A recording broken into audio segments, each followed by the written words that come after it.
네, 안녕하세요. 만나서 반갑습니다.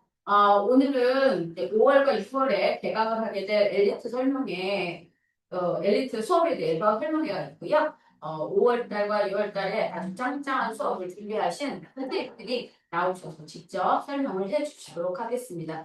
먼저 1부에는 통합학을 담당하고 계시는 하정영 선생님이 말씀을 해주실 거고요.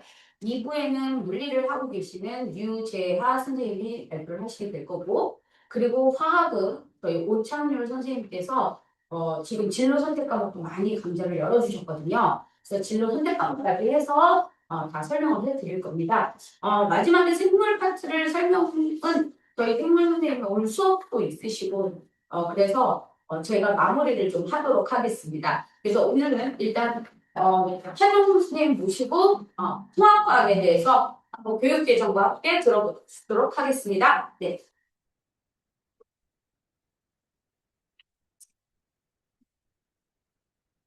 안녕하세요. 통합과학 설명을 맡은 그리고 살짝 입시가 어떻게 변하고 있는지에 대해 설명할 하정용이라고 합니다. 그래서 처음에는 이제 우리 엘리트 과정에 대해서 한번 좀 얘기를 해볼 텐데 현재 지금 고의는 어떻게 진행되고 있는지에 대해서 잠깐 설명을 해보고 조금 많이 혼란한 편이고요. 그다음에 이제 시리우스의 통합과학과 이제 그 뒤에 연결되는 물리학, 화학, 생물학, 지구과학에 대해서 얘기를 드리도록 하겠습니다. 그래서 현재 지금 고의는 어떻게 되어 있냐면 2028학년도 대입 전형 시행 계획입니다. 자, 이게 뭐냐면 현재 이제 고등학교 2학년이 어떻게 대학교를 갈런지에 대해서 아직 발표가 안 됐습니다. 아무도 모르고 있는 상황이죠. 현재 고등학교 2학년 애들은 이미 고등학교에 들어와서 마라톤을 출발을 했는데 결승선이 안 보이는 상황입니다. 이 결승선은 근데 언제 결정이 되냐? 바로 4월 30일 날 거의 모든 학교에서 대기업에서 이제 다 심의를 마친 다음에 아마 거기서 PDF로 딱 문서를 찍어서 낼 겁니다. 자, 그러면 이제 거의 모든 게 결정이 되긴 할 텐데 일단은 고의는 해결이 되는 거죠. 근데 이제 또 문제가 되는 게 뭐냐면 고의는 이렇게 해결이 되는데 고의는 고의 입시가 한 번도 치러지지 않은 상황에서 고의 입시가 조금 있으면 또 발표가 됩니다. 그래서 이게 과연 가능할런지에 대한 얘기들은 솔직히 조금 있는데 좀 더 놀라운 얘기들은 일단 잠깐 말씀드려보도록 하겠고요. 4월 말로 발표가 되고 현재 뭐 발표가 됐다라고 그 얘기 나온 것들은 확정하는 아니고요. 이제 나라에서 연구비를 받은 몇몇의 대학들이 이제 예고안을 이렇게 내는 겁니다. 그래서 확정하는 4월 말이 돼야 거의 확정안이 나온다는 거 이렇게 말씀을 드리도록 하겠고 자, 일단은 정시는 40% 기조를 유지가 원래는 현재 예고안에는 그렇게 담겨 있습니다. 그런데 현재 일부 몇 학교는 나라에서 정시 40% 비율을 30%까지 내릴 수 있는 그런 권한을 부여받은 학교도 있습니다. 근데 이 학교들이 만약에 이걸 적극적으로 써서 한 방에 이걸 내릴지 아니면 천천히 내릴지 모르겠는데 예전에 우리 2019년도에 기억하시는지 모르겠지만 뭐 잘 모르실 수도 있겠지만 2019년에 대공정성 강화 방안이라는 게 나와서 너무 수시가 불합리하다. 너무 비리가 많다. 그래서 이걸 한 방에 좀 정식적으로 옮겨가자라고 해서 이렇게 쭉 나와가지고 그때도 40% 올릴 때 뭐 연결도까지 천천히 올리세요 해서 이렇게 좀 유예기간 주는 듯 했지만 나라에서 드라이브가 엄청나게 강하게 불어서 거의 1, 2년 만에 40%를 정착시킨 예가 실제로 있습니다. 그래서 이번에도 만약에 낮춘다고 마음을 먹는다면 실제로 예전 같으면 이걸 낮춘다고 좀 이렇게 언프를 좀 하고 얘기를 할 텐데 지금은 줄 것 같은데 이거에 대한 얘기가 전혀 안 나오고 있어요. 그래서 언제 어떻게 나올지는 잘 모르겠는데 곧 어느 정도 발표가 될 것 같긴 합니다. 그래서 현재 40% 기준을 유지한다고 하지만 줄어들 것 같습니다. 줄어들 건 거의 확실할 것 같고 이제 뭐 요번에는 어떻게 좀 홀딩한다 할지라도 다음번에는 조금 더 내려올 수 있겠죠. 그래서 이걸 왜 줄여야 하느냐에 대해서는 N수생 문제가 너무 큽니다. 이게 그러니까 우리가 그냥 보통 예전에 그냥 재수, 뭐 삼수 이렇게만 얘기했는데 이제는 재수는 정말 기본인다가 이게 계속 적체되다 보니까 현역들이 거의 대학교로 가기가 너무 힘듭니다. 정말 계속 쌓이고 있고 뭐지 재수 삼수는 그냥 아니 그러니까 재수는 어떤 애들이 하는 거냐면 그냥 아무 생각 없이 그럼 언제부터 진짜 이거에 대한 이 내가 재수에 대한 고민을 하냐면 삼수 때부터 고민을 합니다. 재수는 막 나는 원래 더 잘할 수 있는 애인데 나 이거 약간 실수한 것 같아. 난 재수하면 좀 더 잘 볼 것 같아. 그냥 이건 아무 생각도 없는 애들이 보통 재수를 합니다. 그리고 이제 삼수 때는 이제 자기의 이제 이 포지션을 정확하게 깨닫고 조금 더 공부를 하는데 문제는 이 계속 쌓여가는 이런 문제가 있는 거고 만약에 내년에 올해 이제 전체 과정이 끝나고 내년에 교과 그다음에 이제 내신, 뭐 수능 이게 모든 게 다 바뀌는 상황에서도 이 N수생이 해결이 안 된다면 아마 적극적으로 정시를 확실하게 좀 내리지 않을까 이렇게 좀 생각을 하고 있고요. 그리고 고교학생들 취재도 40%는 현재 너무 많다. 실제로 고교학생들 시작할 때 왜 40을 같이 줄이지 않았느냐에 대해서 얘기가 굉장히 많았는데 이제는 확실히 줄이기로 마음을 먹은 것 같습니다. 자, 그러면 핵심은 이겁니다. 비율은 줄어들 텐데 이 줄어든 비율이 과연 어디로 가냐는 거죠. 이게 핵심인데, 자, 그러면 줄어든 비율이 만약에 교과로 갈 거냐, 아니면 줄어든 비율이 학생부 종합으로 갈 거냐, 학생부 교과로 갈 거냐. 자, 교과로 갈 거면 내신 잘 따는 고등학교를 선택을 해야겠고, 그 다음에 종합을 갈 거면 당연히 학생부를 잘 써주는 학교를 선택을 해야겠죠. 자, 근데 이런 고민에 있어서 지금 고1하고 고2는 선택권이 없었다는 거죠. 일단 들어간 겁니다. 이게 들어간 겁니다. 그래서 이게 어마어마하게 현재 중요한 이슈인 이유는 이게 왜 중요하냐면 그거 말씀드렸죠? 고등학교 선택 때문이라는 거죠. 아니 누구는 탈대치를 하고 왜 탈대치를 할까요? 전체 거주를 다 옮겨가면서까지 내신을 잘 따기 위해서죠. 그렇죠? 탈대치를 하고 그다음 뭐 내가 뭐 전사고를 갈지 아니면 과학고를 갈지 아니면 뭐 일반고를 갈지 갑반고를 갈지 이런 걸 다 고민하면서 하는데 현재 고1, 고2들은 이걸 모른 채로 일단은 들어왔고 이제 결승선이 이제 좀 있으면 어디인지 위치가 정확하게 딱 잡힐 거라는 거죠. 그래서 지금 고1, 고2들은 조금 불쌍하긴 하지만 당장은 열심히 하는 수밖에 없습니다. 일단은 바뀔 거고요. 근데 일단 4월 30일 어느 정도 결정이 딱 되면 일단 고2는 거의 흔들리지 않을 겁니다. 이거 만약에 고3 때 한 번 더 흔들었다면 정말 예전에 올해 초가 작년 초에 한 번 이런 경우가 있어서 큰 난리가 났을 텐데 그럴 일은 거의 없을 거라고 보고요. 자, 그래서 고등학교 선택이 이게 굉장히 중요하다. 그래서 요거는 굉장히 좀 유심히 보시고 나중에 4월 말에 이게 개편안이 확실하게 확정되면 말씀드리도록 하겠습니다. 근데 혹시 요 입시 쪽에 조금 관심 있으신 어머님들이나 부모님들 계시면 저번 주 목요일 날 엄청나게 큰일이 하나 일어났습니다. 중대에서 언팩 행사를 열었는데 이게 무슨 우리가 막 애플 언팩, 삼성 언팩 하듯이 중대에서도 극장을 엄청나게 큰 걸 빌려가지고 언팩을 했습니다. 처음에 그래서 사람들이 그래도 뭐 MZ스럽네, 좋네 하고 했는데 내용이 딱 한 학교 나오고 그리고 중대 때 애들 선택하지 않는 학교도 아니고 좋은 학교란 말이죠. 그런데 거기서 이제 수능 케어라고 해서 쫙 나왔는데 정말 어떻게 보면 황당무계하고 어떻게 보면 굉장히 기발한 걸 내놨는데 어머님들 삼성이나 애플 사보시면 아시겠지만 만약에 이제 고장 날 때를 대비해서 삼성 케어, 애플 케어 이런 걸 다 들어 놓으시죠? 그래서 중대에서도 중대 수능 케어라는 걸 내놨습니다. 엄청난데요. 내가 수시를 보고 합격을 했는데 만약에 내가 수능을 너무 잘 보면 수시로 납치돼서 수능 지원을 못할 테니 만약에 내가 수시를 지원해 놓고 합격은 한 것 같은데 만약에 내가 수능을 너무 잘 봤을 경우에 중대에다 연락을 하면 중대 수능 케어가 발동을 해서 널 합격한 걸 통보하지 않겠다. 이게 저번 주 목요일의 얘기입니다. 그 난리가 났었어요. 근데 이게 과연 대교육에서 심사 통과가 될 것이냐 PDF에 찍혀 나올 것인지 모르겠지만 일단은 발표는 했습니다. 그러니까 이거 완전 물리에서 보면 중첩 상태입니다. 합격한 것 같기도 하고 합격한 것 같지도 않은 이런 느낌이죠. 근데 이게 잘 모르고 일단 발표는 했어요. 그리고 또 하나 굉장히 큰 발표가 하나 있었는데 모든 입시에서 마지막에 동점자가 나온다면 개근한 애를 우선으로 뽑겠다. 여기서 개근이 굉장히 중요한 포인트는 뭐냐면요. 인정결석은 뭐 당연하고 우리는 뭐 당연하고 생각하고 민정결석은 당연히 감점했는데 이제 인정결석도 봅니다. 인정결석에서 변결을 해서 만약에 빠졌는데 전체 개근이 아니야? 그럼 걔를 탈락시키고 개근상 애들을 뽑겠다는 거죠. 근데 보시면 알겠지만 현재 정시 파이터가 굉장히 양산된 상황에서는 엄청나게 큰 문제가 있습니다. 그래서 뭐 대부분 많이 고등학교 1학년 때 뭐 내신 망쳤어 난 정시 파이터 들어갈래 그러면 나머지 그냥 한 3, 4학기 정도는 그냥 즐겁게 학교 다니고 안 다니는 애들도 있고 뭐 진짜 뭐 숙면제를 좀 이용하는 애들도 있고 뭐 그런 애들도 있고 심지어는 뭐 그냥 한 11시쯤 일어나가지고 점심 먹으러 학교 가는 애들도 있습니다. 그리고 진단서 끊고 오는 거죠. 그러니까 이렇게 엄청나게 그나마 고교학점제 돼가지고 전체 계속 출석을 체크하니까 요즘 그렇게 주긴 했는데 고3들은 아직도 그게 횡횡합니다. 그래서 그걸 보겠다는 거죠. 그래서 이제는 만약에 네가 인정결석을 하더라도 생각보다 병렬이 너무 많은 것 같은데 그 특별한 사유가 없는 것 같아? 그러면 나 개근한테 무조건 갈래. 이런 추세로 일단 발표를 했다는 거 미리 말씀드려보도록 하겠고요.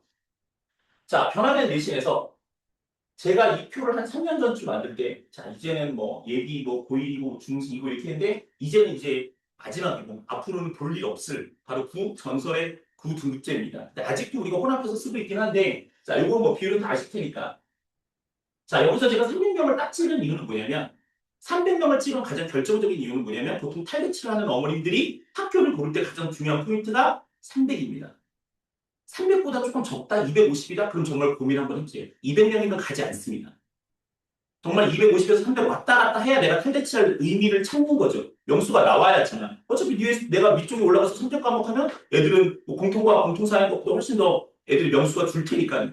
그래서 300명을 마지노선으로 보는데 300명이면 보통 열학급 정도 됩니다. 그러면 뭐 여기 4% 정도 나오면 뭐 등급이 나오겠죠. 12등 이렇게 나올 텐데 정말 뭐 아주 우수한 아이들이죠. 현재 뭐 인서울급 하자면 보통 한 요 정도 수도권 좀 좋은 수도권 해도 요 정도 라인에서 거의 커팅이 되는 수준입니다. 자, 그런데 이제 우리는 5등급제로 넘어왔죠? 자, 5등급제로 이렇게 샥 넘어와서 이거를 이렇게 간단하게 비교를 해드리면 자, 이렇게 되어 있습니다. 그래서 뭐 1등급이 이 정도라는 거 뭐 이제 다 아실 테니까 이거에 대해서 뭐 제가 따로 설명을 드리지는 않을 거고 자, 그래서 이렇게 지금 쭉 되어 있는데 여기도 역시 300명입니다. 그래서 300명에서 10% 그러니까 30등 안에 들어야 1등급을 찍는 겁니다. 각 과목당이죠. 각 과목당이니까. 그래서 요거를 잘 기억을 해주시고 쉬운 일은 뭐 여전히 아닙니다. 그러니까 예전에 입시 전문가들이 등급이 넓어졌으니까 1등급 따기 쉽겠네. 라고 해서 심지어 1등, 올 1등급을 4%까지 보신 분들도 있습니다. 근데 실제는 어떻게 될지 그걸 좀 이따 말씀드리도록 하겠고요. 자, 여기서도 역시 300명이 있을 텐데, 자, 제가 이 얘기를 꺼낸 이유는 뭐냐면, 급간이 커져서 한 번 밀리면 정말 엄청나게 큰일이 벌어질 수도 있기 때문에 잠깐 약간 좀 주의를 환기시키기 위해서 말씀드린 거고요. 자, 변화된 일이 있었는데, 제가 이제 약간 좀 극단적이지만 좀 자극적으로 제가 좀 어그로를 끌려고 이렇게 잠깐 뜨긴 했는데, 자, 보시면 A 학생이 있습니다. 눈덩어리 고3이었고요. 자, 3%, 3%, 3%를 맞았습니다. 엄청. 내가 보고 볼 텐데 정말 잘했죠. 그럼 얘네들은 3% 안에 들었으면 당연히 몽땅 1등급 3개를 찍어서 아주 훌륭한 학생이 되는 겁니다. 그런데 내가 약한 과목이 있던지 아니면 수행을 망했던지 라고 해서 11%를 하나가 튀면 그나마 11%를 튀었으니까 다행이죠. 2등급 끝을 잡고 들어가는 겁니다. 그래서 얘는 1112에서 얘는 평균 등급이 얼마일까요? 1.25를 찍습니다. 자, 그런데 다른 B학생이 있죠. 자, B학생은 그냥 10%, 10%, 10%, 10%요 정도로 끊었습니다. 얘도 정말 아슬아슬했죠. 1, 2%만 넘어갔으면 싹 다 3등급으로 넘어갔을 텐데 얘는 2등급 끝을 닫았습니다. 자, 그러면 얘는 뭐 다 2 뜰 테니까 평균 등급이 얼마일까요? 2등급이죠. 자, 그런데 문제는 여기서 나옵니다. 등급 간이 급간이 벌어져서 현재 고 1, 2 수준에서는 자, 똑같이 얘는 눈 떠봤더니 1년만 일찍 태어났으면 저쪽인데 자, 여기 현재 와 있는 A 프라임 학생입니다. 똑같이 받았어요. 3, 3, 3, 10을 튀었습니다. 자, 그러면 등급이 어떨까요? 111, 2죠. 그러면 이거 뭐 편함이 없는데? 하지만 이때 1.25등급하고 이때 1.25등급은 살짝 좀 다릅니다. 현재 입시 전문가들이 말씀드리기로는 이때의 1.25등급은 이때 1등급 받은 애들과 거의 명수가 비슷할 거다라고 생각합니다. 1.25등급이면 입시에서 거의 최상위 입시입니다.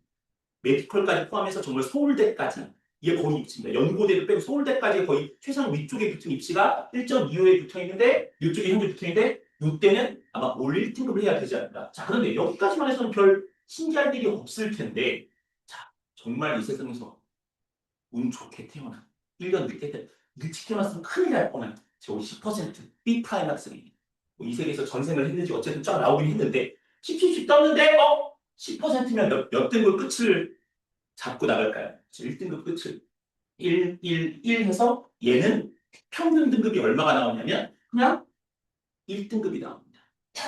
그래서 급간이 벌어지니 이런 문제가 확실하게 생긴다는 거죠. 과목 수는 더 늘 거고 그래서 여기서 정말 하나 더 튀는 게 엄청난 큰 위험이 될 수도 있습니다. 그래서 요거는 지금 중학교 때 조금 시간 있을 때 확실하게 우리 엘리트 과정을 하면서 뭐 물론 사원, 생원, 지원, 그러니까 물리학, 화학, 생물학, 지학하고 화학 같은 걸 하면서 지금 대비해주지 않으면 결국 솔직히 말씀드리면 뭐 애들한테 선행해라 이런 거 되게 미안하긴 하지만 과학도 선행을 해야 되나요? 이런 질문에 있어서는 하지 않으면 견딜 수 없습니다. 정확하게. 그래서 만약에 이게 준비되어 있지 않다면 이과는 아닐 수도 있는 거죠. 요 정도까지도 말씀드릴 수 있어요. 그것도 심지어 일반고에서도. 그래서 요거는 잘 보시고 이런 극단적인 경우도 일어날 수 있습니다. 그래서 등급 하나 튀는 건 엄청나게 큰 쇼크로 다가올 수 있겠다. 자, 그러면 이렇게 튀는 걸 어떻게 막을까요? 아이들한테 항상 얘기합니다. 튀지 않을 수 있는 좋은 방법이 있다. 왜냐하면 얘네들이 엄청나게 열심히 공부를 해도 중간고사, 기말고사가 어떻게 난이도가 갑자기 어려워질지는 모르는 거니까 버퍼를 조금 만들어주면 좋겠다. 단축을 하는 게 좋을 텐데 자, 이게 통합과학 1학년 성적표입니다. 제가 한 명 살살 꼬셔서 달라고 했더니 자기 건 주지 않고 여기는 그대로 주겠는데 이게 싹 지워가지고 줘서 이거 점수는 제가 이렇게 살짝 만든 거고요. 점수가 솔직히 살짝 궁금하긴 했는데 자, 이게 1학기 중간, 기말 자, 그 다음에 수행이 이렇게 있습니다. 거의 대부분 학교에서 지필이 60이고 수행이 40입니다. 그래서 여기서 보면 얘는 처음에 중간고사를 봤는데 88점이죠. 정말 첫 번째 중간고사니까 엄청나게 공부를 했을 텐데 그래도 이게 점수 따기가 생각보다 쉽지는 않습니다. 그리고 두 번째도 정말 우리 절차탕마해서 열심히 공부해가지고 91.4를 맞았지만 애매한 점수였죠. 그래도 얘가 아주 운 좋게 서차등급 1을 찍을 수 있는 이유는 뭐냐면 거의 수행을 만점을 맞아왔기 때문입니다. 수행은 중학교 때 완성이 안 돼 있으면 고등학교 때 이게 되는 일이 절대 없습니다. 왜냐하면 수행을 위한 학원을 우리가 고등학교를 다니지는 않거든요. 그래서 거의 자기주도가 완벽하게 올라와야 되고 내가 혼자 스스로 할 줄 알아야 되고 내가 오늘 아침에 일어났는데 뭐? 오늘 수행이 있다고? 이렇게 생각하는 아이들은 조금 힘들 수도 있겠다. 그럼 수행은 언제까지 무조건 완성이 돼야 되느냐? 가장 베스트는 중1이고요. 중1일 때 가장, 시험 없을 때 가장 베스트고 중3 끝날 때까지도 수행이 안 돼 있다? 만약에 내가 수행 준비가 안 된다? 그러면 위쪽으로 하는 우리가 뭐 영재교로 가거나 이런 것들은 꿈에도 꿀 수 없습니다. 가서 할 수도 없어요.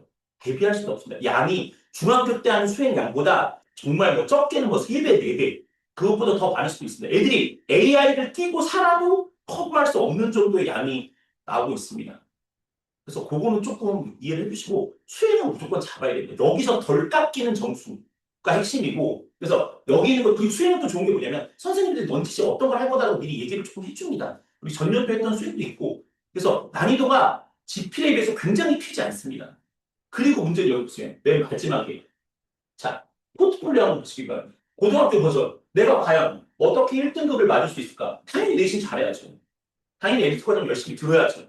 자 그런데 1등급을 맞으려면 이거 60점만 맞아서는 소용이 없다는 거죠. 어디선가? 뭐 점수를 훨씬 더 따야 됩니다. 덜 틀려야죠. 그러면 수행을 확실하게 해나가야 된다는 거 잊지 마시고요. 이게 버퍼가 될 수 있다는 거. 그 다음 중학교 버전. 중학교에서도 자 보면 자 어떻게 A를 맞을 수 있을까? 중학교 때 만약에 주요 과목이 A를 찍지 못한다면 고등학교에서는 A는커녕 거의 3등급으로 밀릴 가능성이 많고 참고로 미리 말씀드리면 고등학교 때 성취로 A를 맞는 애 중에서 1등급은 절반밖에 안 됩니다. 나머지 절반은 2등급이에요. 또 3등급까지 밀릴 수도 있고 극간으로 밀릴 수도 있고요. 그래서 그 정도 되기 때문에 이걸 유지하려면 제가 알고 있는 학교 중에서 여기 중학교 하나 있었는데 제일 잘 나가는 중학교 중에 하나 있었는데 걔가 영재고를 너무 가고 싶어가지고 거의 전교권 성적을 계속 얻었었습니다. 정말 잘, 그냥 올 전체 과목이 A였어요. 그런데 수학이 정말 말도 안 되게 어렵게 나와서 심지어 뭐 과거 연직을 지원하는 애들도 90점 간당간당. 일반 준비하던 애들은 정말 막 7, 80점 간당간당. 거의 성취도 A가 없을 뻔했습니다. 얘도 정말 엄청나게 노력을 했지만 수행평가 진짜 정말 거의 만점에 가깝게 맞아가지고 89.7로 A 맞고 원서를 넣어서 합격을 했어요. 근데 작정하면 현재도 뭐 어머님들도 들어보셔서 아시겠지만 작년에도 어떤 중학교에서 국어를 말도 안 되게 어렵게 돼서 평균 60대가 나왔습니다. 근데 평균 60대가 나오면 이건 어떻게 해줄 수가 없어요. 그럼 걔네들은 어떻게 A를 맞고 벌써 1학기 이 첫 번째 시험부터 60을 맞고 시작하면 아무리 수행을 덧대더라도 A에 걸치기가 정말 쉽지 않습니다. 근데 그나마 희망을 가지려면 수행을 지금부터 잡고 나가야지만 가능한데 고등학교 때는 그게 훨씬 더 중요합니다. 훨씬 더. 왜? 내신 지필이 어떻게 튈지 모르기 때문이죠. 어떻게 될지 모르기 때문에. 그래서 그거는 꼭 기억을 해주시고, 정말 버퍼가 엄청나게 필요하다는 거. 근데 그게 뭐가 될 수도 있다? 40%나 되는 수익이 될 수 있다. 여기 마지막에 아까 잠깐 말씀드리다만, 포트폴리오 10%가 뭘까요? 이것도 또 선생님들이 너무 착해가지고, 기본 점수가 있습니다. 아무것도 안 해도 주는 점수가 있는데, 근데 여기서 고등학교 때 보세요. 이 1, 2점은 정말 중요하게 요 여기서 밀리면 엄청나게 중요한데, 포트폴리오가 교과서 갖고 와있나? 부교재 챙겼다 오냐? 프린트 있나 없나? 이제 그런 얘기입니다. 그런데 그걸 안 갖고 와서 여기서 10점을 못 맞고 깎인다? 아무리 점수가 좋아봤자 얘는 1등급은 거의 밀릴 가능성이 엄청나게 많습니다. 특히 중학교 때 이런 애들 있죠. 시험 때 딸깍하는 애들. 평소 때 열심히 놀다가 시험 때 내신만 해가지고 딸깍, 얘가 속치도는 안 나오는데 그래도 내신은 거의 뭐 100점, 뭐 하나 틀리고 두 개 틀려. 이러면 정말 힘들어진 게 뭐냐면 엄마 아빠 입장에서 건드리기도 힘들어집니다. 아니, 성적이 안 나온 것도 아니고 학원 입장에서는 성적이 괜찮게 나오는데 성취점 이상의 B가 찍힐 때도 있어. 이러면 수행이 안 되겠다는 거죠. 얘는 고등학교 가면 어떻게 될까요? 안 됩니다. 그럼 이런 애들이 고등학교 가면 바로 어떻게 될까요? 이것들이 바로 다 정시 파이터로 돌변합니다. 그런데 지금은 됐지만 이제는 안 됩니다. 왜? 이제는 정시도 물론 뭐 올 정시로 가는 거 아직도 유지해놨지만 현재 아까 말씀드렸던 중대에서도 절반은 정시인데도 불구하고 수능 반, 내신 반을 이제 각 학교마다 이렇게 만들어 낼 거라는 거죠. 그래서 정시 파이터는 확실히 줄긴 하고 자기가 들어갈 수 있는 학교들도 많이 줄긴 할 겁니다. 그래서 이제는 힘들다 할지라도 버텨서 내신을 어느 정도 확보를 해놔야 되는 상황이라는 거를 말씀드리도록 하겠습니다. 그래서 우리 아들, 딸들이 과연 열심히 물론 내신도 준비하고 있겠지만 우리 수행도 열심히 준비하고 있는지 평소 올바른 사람인지 요거를 좀 잘 이렇게 말씀 좀 확인해 주시기 바라고요.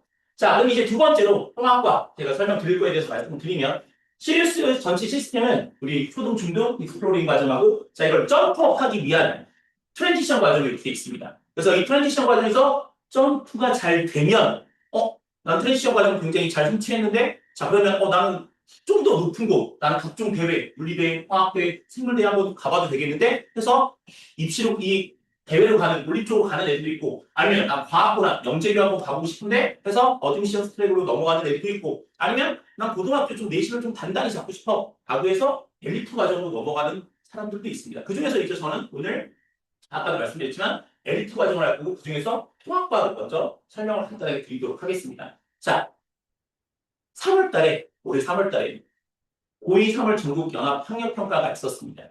등급컷은 어느 정도 좀 나왔고요. 자, 이렇게 나와서 뭐 솔직히 말씀드리면 원래 고2들이 이 모의고사를 그렇게 신경 쓰지는 원래 않았었는데 올해는 각 학교마다 이걸 좀 많이 신경을 썼었습니다. 왜? 첫 번째 보는 모의 수능이었기 때문이죠. 정말 수능처럼 보는 과목이 똑같았거든요. 1학년 때 보는 걸 그대로 보다 보니까 그럼 얘네들은 앞으로 이제 이걸 보면서 이제 3월달 보고 계속 모의고사가 이어질 텐데 과연 내가 통과 통사를 유지할 만한 능력이 있느냐 이걸 계속 보겠죠. 점수가 떨어진다면 중간에 내가 이거 통과 통사를 다시 들어야 되나? 이걸 어떻게 이거 계속 유지해야 되나? 내가 그럼 이걸 고3 때 다시 공부를 해야 되나? 이런 고민들이 굉장히 많아질 텐데 그러기 위한 첫 번째 시험 때였습니다. 그래서 통합형 첫 예비 수능이었고요. 근데 과학 같은 경우는 통합과학 같은 경우는 생각보다는 평범했습니다. 예전에 제가 어머니들 한번 보시고 이제 통합과학은 나라에서 이렇게 나온대서 제가 예비 문항들을 이게 말씀드린 적이 있었는데 그때는 막 문제 하나에 막 길이도 넣고 막 지문도 넣고 해석할 것도 많고 했는데 요번에 나오는 건 솔직히 살짝 평이했습니다. 전반적으로 진짜 난이도는 중이었고 뭐 처음 본다는 압박감 때문에 뭐 중상 정도 볼 수 있겠지만 그래도 전체 문제는 대부분이 뭐 중에 동의하는 정도입니다. 그래서 예전에 나왔던 교육부 예시문항 엄청나게 길고 화려했던 것들에 비해서는 요번에 나왔던 첫 예비 수능은 자료의 양이나 해석의 난이도가 조금 줄어서 딱 봐도 줄어 보입니다. 그래서 요번에는 통합과학이 아주 많이 어려웠다. 이전에 비해서 어려웠다. 그렇게 생각하긴 했는데 앞으로 트렌드를 보는 거에 있어서 그리고 현재 어차피 N수생이 붙는 것도 아니니까 이거는 잘 보시면 좋겠고요. 자, 그 다음에 여기서부터 굉장히 이제 정말 중요한 포인트입니다. 이건 원래 앞에서 제가 설명했어도 되는데 이거 뭐 고등학교 1학년 통합하고도 연관이 있다 보니까 지금 제가 여기다 집어 넣어놨는데 부산시 교육청에서 조사를 했습니다. 이 데이터가 정말 소중한 건 뭐냐면 현재 고등학교 1학년 애들의 고등학교 정말 성적을 가지고 예측이 아닌 실제를 가지고 조사를 했다는 거죠. 이건 굉장히 유심히 보셔야 되겠고요. 참고로 이건 부산에서 한 거는 뭐 부산만 이런 거 아니라고 했겠지만 경기도에서 한 조사로 이거와 거의 비슷하게 나왔습니다. 그래서 우리가 뭐 대선이나 이런 거 투표할 때 이렇게 일부분 해도 결국 전체랑 거의 비슷한 것처럼 이것도 아마 전체랑 같이 비슷하게 돌아가지 않을까 이렇게 생각이 드는데요. 자, 1학년 1학기까지 등급을 낼 수 있는 모든 과목에서 올 1등급을 맞은 학생은 2%입니다. 2%. 전체 학생의 2%가 모든 과목이 정말 훌륭한 애들이죠. 정말 대단한 애들입니다. 저도 존경하는 그런 애들입니다. 정말 훌륭한 애들인데, 자, 1학년 1학기에서 1학년 2학기까지 한 학기를 더 진행한 다음에 올 1등급을 유지한 학생이 몇 %일까요? 당연히 늘지는 않았겠죠. 당연히 홀딩되거나 내려왔을 텐데, 자, 이게 1.3까지 내렸습니다. 한 학기 지났는데 1.3으로 내렸어요. 제가 아까 말씀드렸죠. 옛날에 3학년까지 몽땅 끝났을 때 급간이 벌어졌으니까 등급단이 너무 쉬워가지고 올 1등급을 맞을 수 있는 애들이 어떤 애는 뭐 2%, 어떤 애는 3%, 4%까지 올라갔었다고 했는데 벌써 다 깨졌죠. 현재 벌써 깨져 있습니다. 1.3입니다. 그리고 경기도에서 한 것도 이거랑 거의 비슷합니다. 그래서 그건 제가 따로 넣지 않았어요. 자, 그래서 부산시에서 2학년, 3학년 1학기까지 해서 과연 됐을 때 어떻게 추이가 갈 것이냐를 예측해봤습니다. 그랬더니 3학년 1학기까지 올 1등급 맞은 학생의 수는 0.3%로 예측이 됐습니다. 0.3%면 35만 명 기준으로 0.3이면 1000명 정도밖에 안 됩니다. 그 정도. 1000명이면 정말 얘네들은 뭐 메디컬 쓰면 거의 다 들어는 가는 애들이죠. 근데 그 정도 정말 최상위 입시를 가진 위기에 꼽힌 애들이 요 정도 될 것이다라고 예상을 합니다.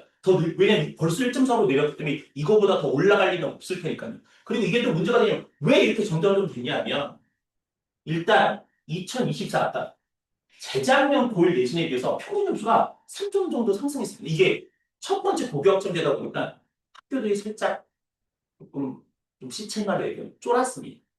그래서 무서워서 여기서 만약에 너무 어렵게 돼가지고 만약 등급이 다 떨어지면 안 되니까 문제를 조금 더 쉽게 출제해서 전체 평균이 싹 올랐는데 그러다 보니까 위쪽에서 등급 간 격차가 너무 하고 심지어 이제 동점자들이 너무 많이 나왔어요. 그러다 보니까 등급이 그냥 다 팍 떨어지는 거죠. 그래서 이 동점자 비중도 늘고 그 다음에 문제는 뭐냐면 이제 2학년, 3학년이 되면 선택 과목들이 너무 많아져서 상대평가 과목들이 늘어난다는 거죠. 자, 이러면 어떻게 되냐면 1등급 맞기가 너무너무 힘들어진다는 거예요. 올 1등급 맞기가. 이거는 다시 한번 말씀드리도록 하겠고, 그래서 5등급 하에서도 높은 등급 받기가 현재 아주 생각보다 쉽지는 않다. 이게 현재까지 나와 있는 결론이다. 라고 이렇게 말씀드릴 수 있겠습니다. 그래서 요거는 좀 감안하시고 공부 방향이나 트렌드를 조금 어느 정도 좀 잡아주셔야 되겠고요. 자, 그러면 이제 저는 다시 좀 제 이제 오늘 설명한 통합과학에서 넘어와서 자, 중학교 과학은 단원별로 이렇게 큰 대단원별로 이렇게 뚝딱딱 나눠져 있습니다. 물리학과학, 생명과학, 지구과학. 보통 뭐 한 8단원에서 7단원이 되어 있고 요번에 이제 내신 준비하는 제 아이들은 당연히 보통 2단원씩 이렇게 준비해서 하게 되는데 완전 거의 개별 단원인 게 맞죠. 뭐 통합이다, 융합이다 이런 말이 나오지 않습니다. 그런데 통합과학 같은 경우는 자, 우주 초기의 원소와 생성 보면 벌써 화학, 물리학, 지구과학이 붙어 있습니다. 여기서 중요한 거 뭐냐면 이게 대단원에서 융합이 된 건가요? 아니요. 대단원 안에 있는 중단원이 융합된 건가요? 아니요. 중단원 안에 있는 가장 안에 있는 소단원 하나에서 이렇게 붙어 있는 겁니다. 가장 하나 작은 소단원에서 이게 이렇게 붙어 있어서 융합이 되는 거죠. 그리고 정말 융합된 파트가 많은데 대부분의 융합은 1학기 때 되게 많이 뭉쳐져 있습니다. 그러다 보니까 아이들이 고등학교 1학년 막상 해도 좀 많이 어려움을 느끼죠. 굉장히 많이 어려움을 느끼죠. 자, 그리고 이거 말고도 다른 것도 많습니다.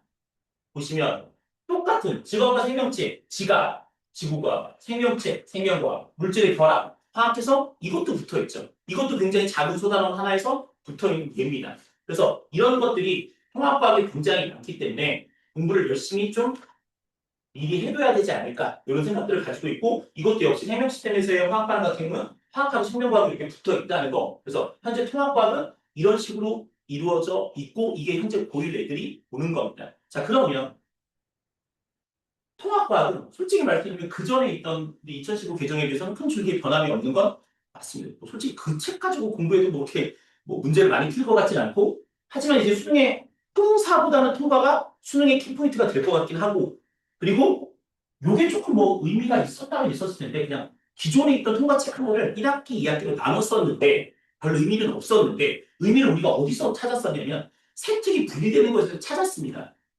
세특이 분리돼서 1학기 500자, 2학기 500자로 해놔서 작년에 열심히 고1 애들이 1학기 때 세특 500자를 채워놨더니 난리가 아니었죠. 작년에. 너무 힘들다, 선생님. 그래서 갑자기 9월 달에 세특을 합쳐라. 1, 2학기 세특을 합쳐서 500자로 만들어. 아니, 1학기 때 이미 500자를 채워놨는데.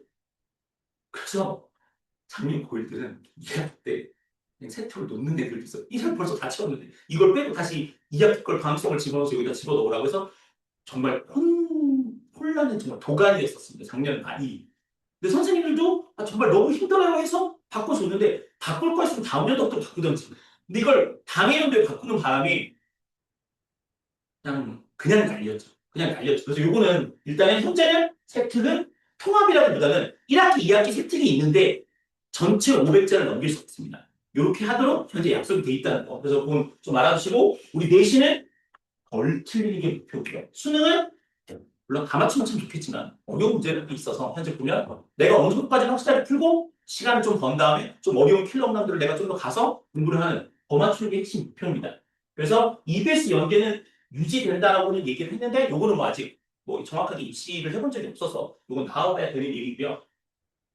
자, 그래서 신설 단원은 이렇게 간단하게 나오겠는데 뭐 과학의 기초, 기본형과 단위, 측정과 어림, 정보와 시험 이런 것들이 있고 자, 요 과학과 미래는 솔직히 약간 좀 짜투리 단어입니다. 우리 시험 대비할 때 안 들어가는 경우도 있고 보통 아이들은 좀 대비를 안 해주는데 하지만 이게 생각보다 엄청나게 핫한 단어. 왜냐하면 내가 영재고나 어디 갈 때 막 과학과 논문 같은 거, 소논문 같은 거 하나 쓸 때 대부분 애들이 여기서 겹칩니다. 다 이거예요, 주제가.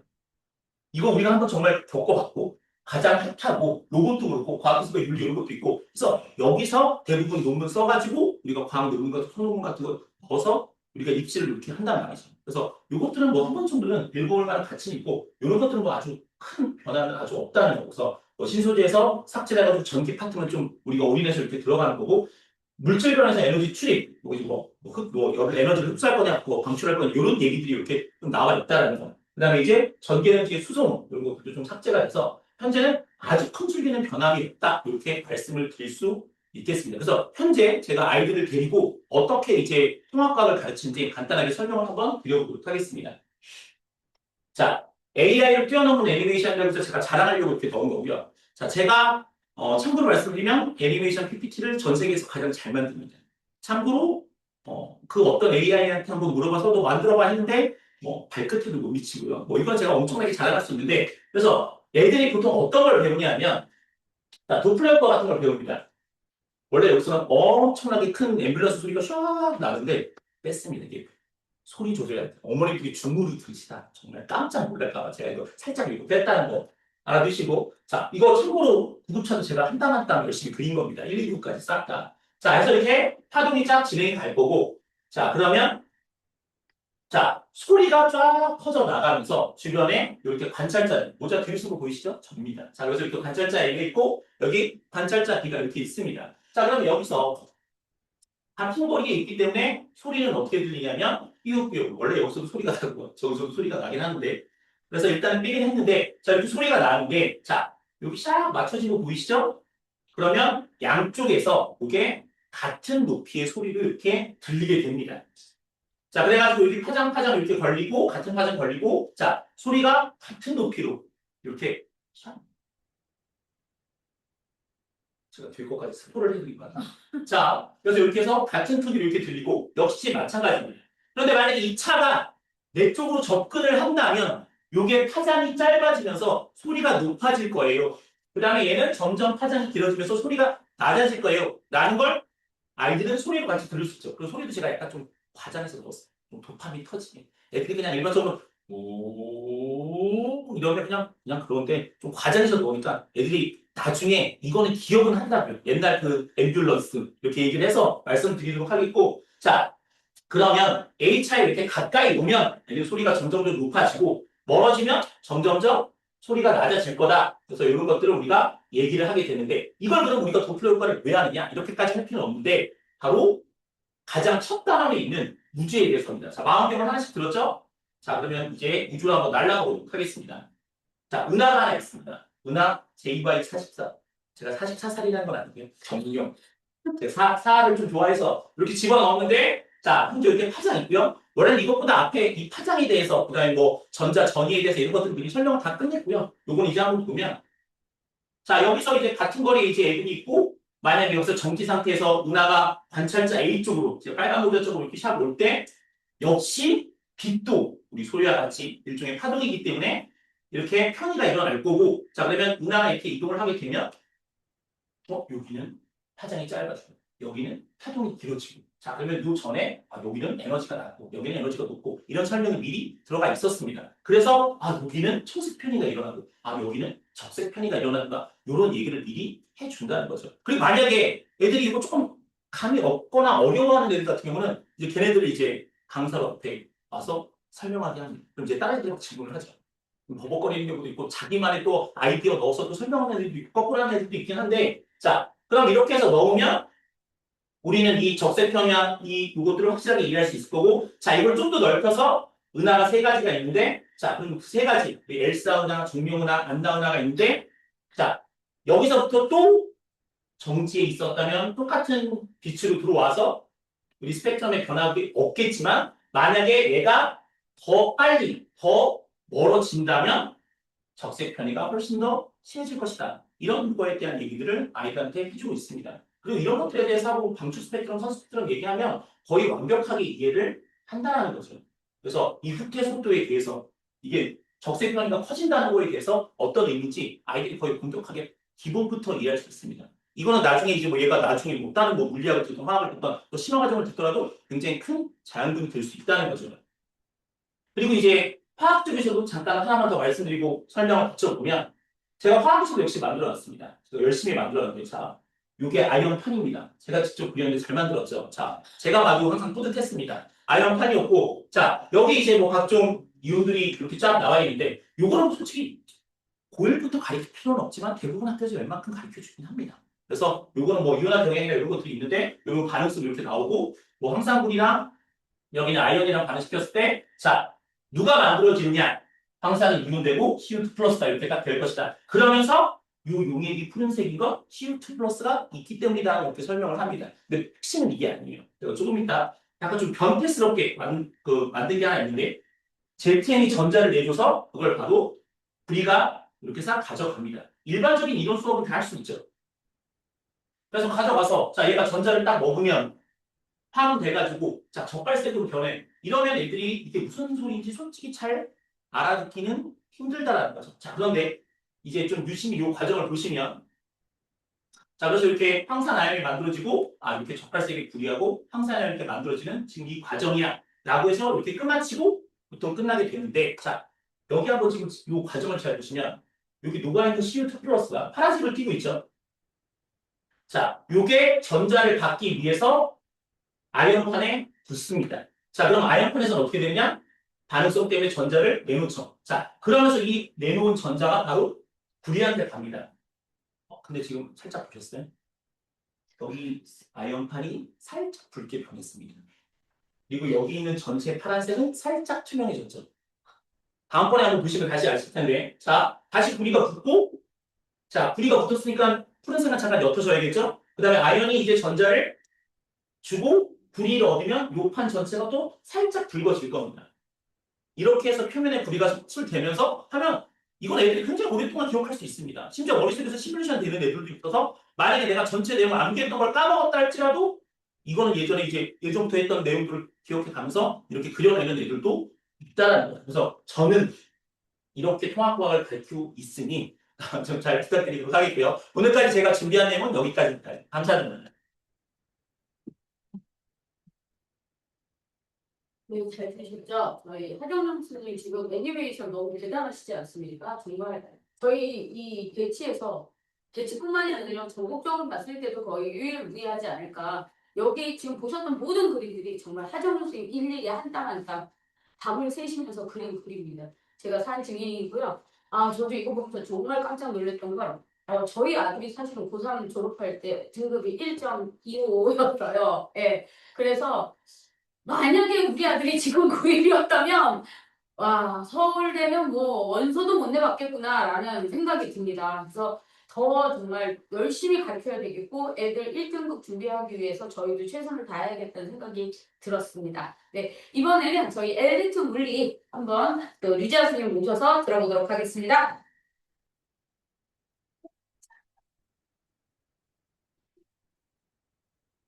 네, 안녕하세요. 엘리트 물리 담당하고 있는 류재아입니다. 오늘 어떻게 다들 자녀분들과 안 싸우고 오셨나요? 어, 네, 내가 이 아이를 위해서 죽어줄 수는 있지만 오늘의 화는 참을 수 없다. 이게 어머니들의 마인드시잖아요. 그죠? 그래서 되게 힘든 하루를 또 보내시고 오셨을 것 같은데 그럼에도 이 하루가 마무리되는 시점에 이 소중한 자리 채워주시면 감사드리겠습니다. 아, 일단은 지금 왜 우리가 물리학을 공부해야 하는가 이거에서부터 소개를 해드리려고 하는데 이미 하정영 선생님께서 이 중학교 과정에서 왜 미리 고등물리, 고등화학 이런 것들을 공부를 해야 되는지를 잘 설명을 해주셨기 때문에 저는 물리에 국한돼서 물리는 특히 왜 필요한지 이런 거를 좀 설명을 해드리고자 합니다. 어, 제가 물리 강사 생활을 이제 오늘 이 올해로서 이 대치동에서 수업을 한 게 20년 차가 되게 되는데 그 20년 동안 수업을 준비하는 과정 동안에 굉장히 크게 중간에 한번 성장했던 시기가 있었습니다.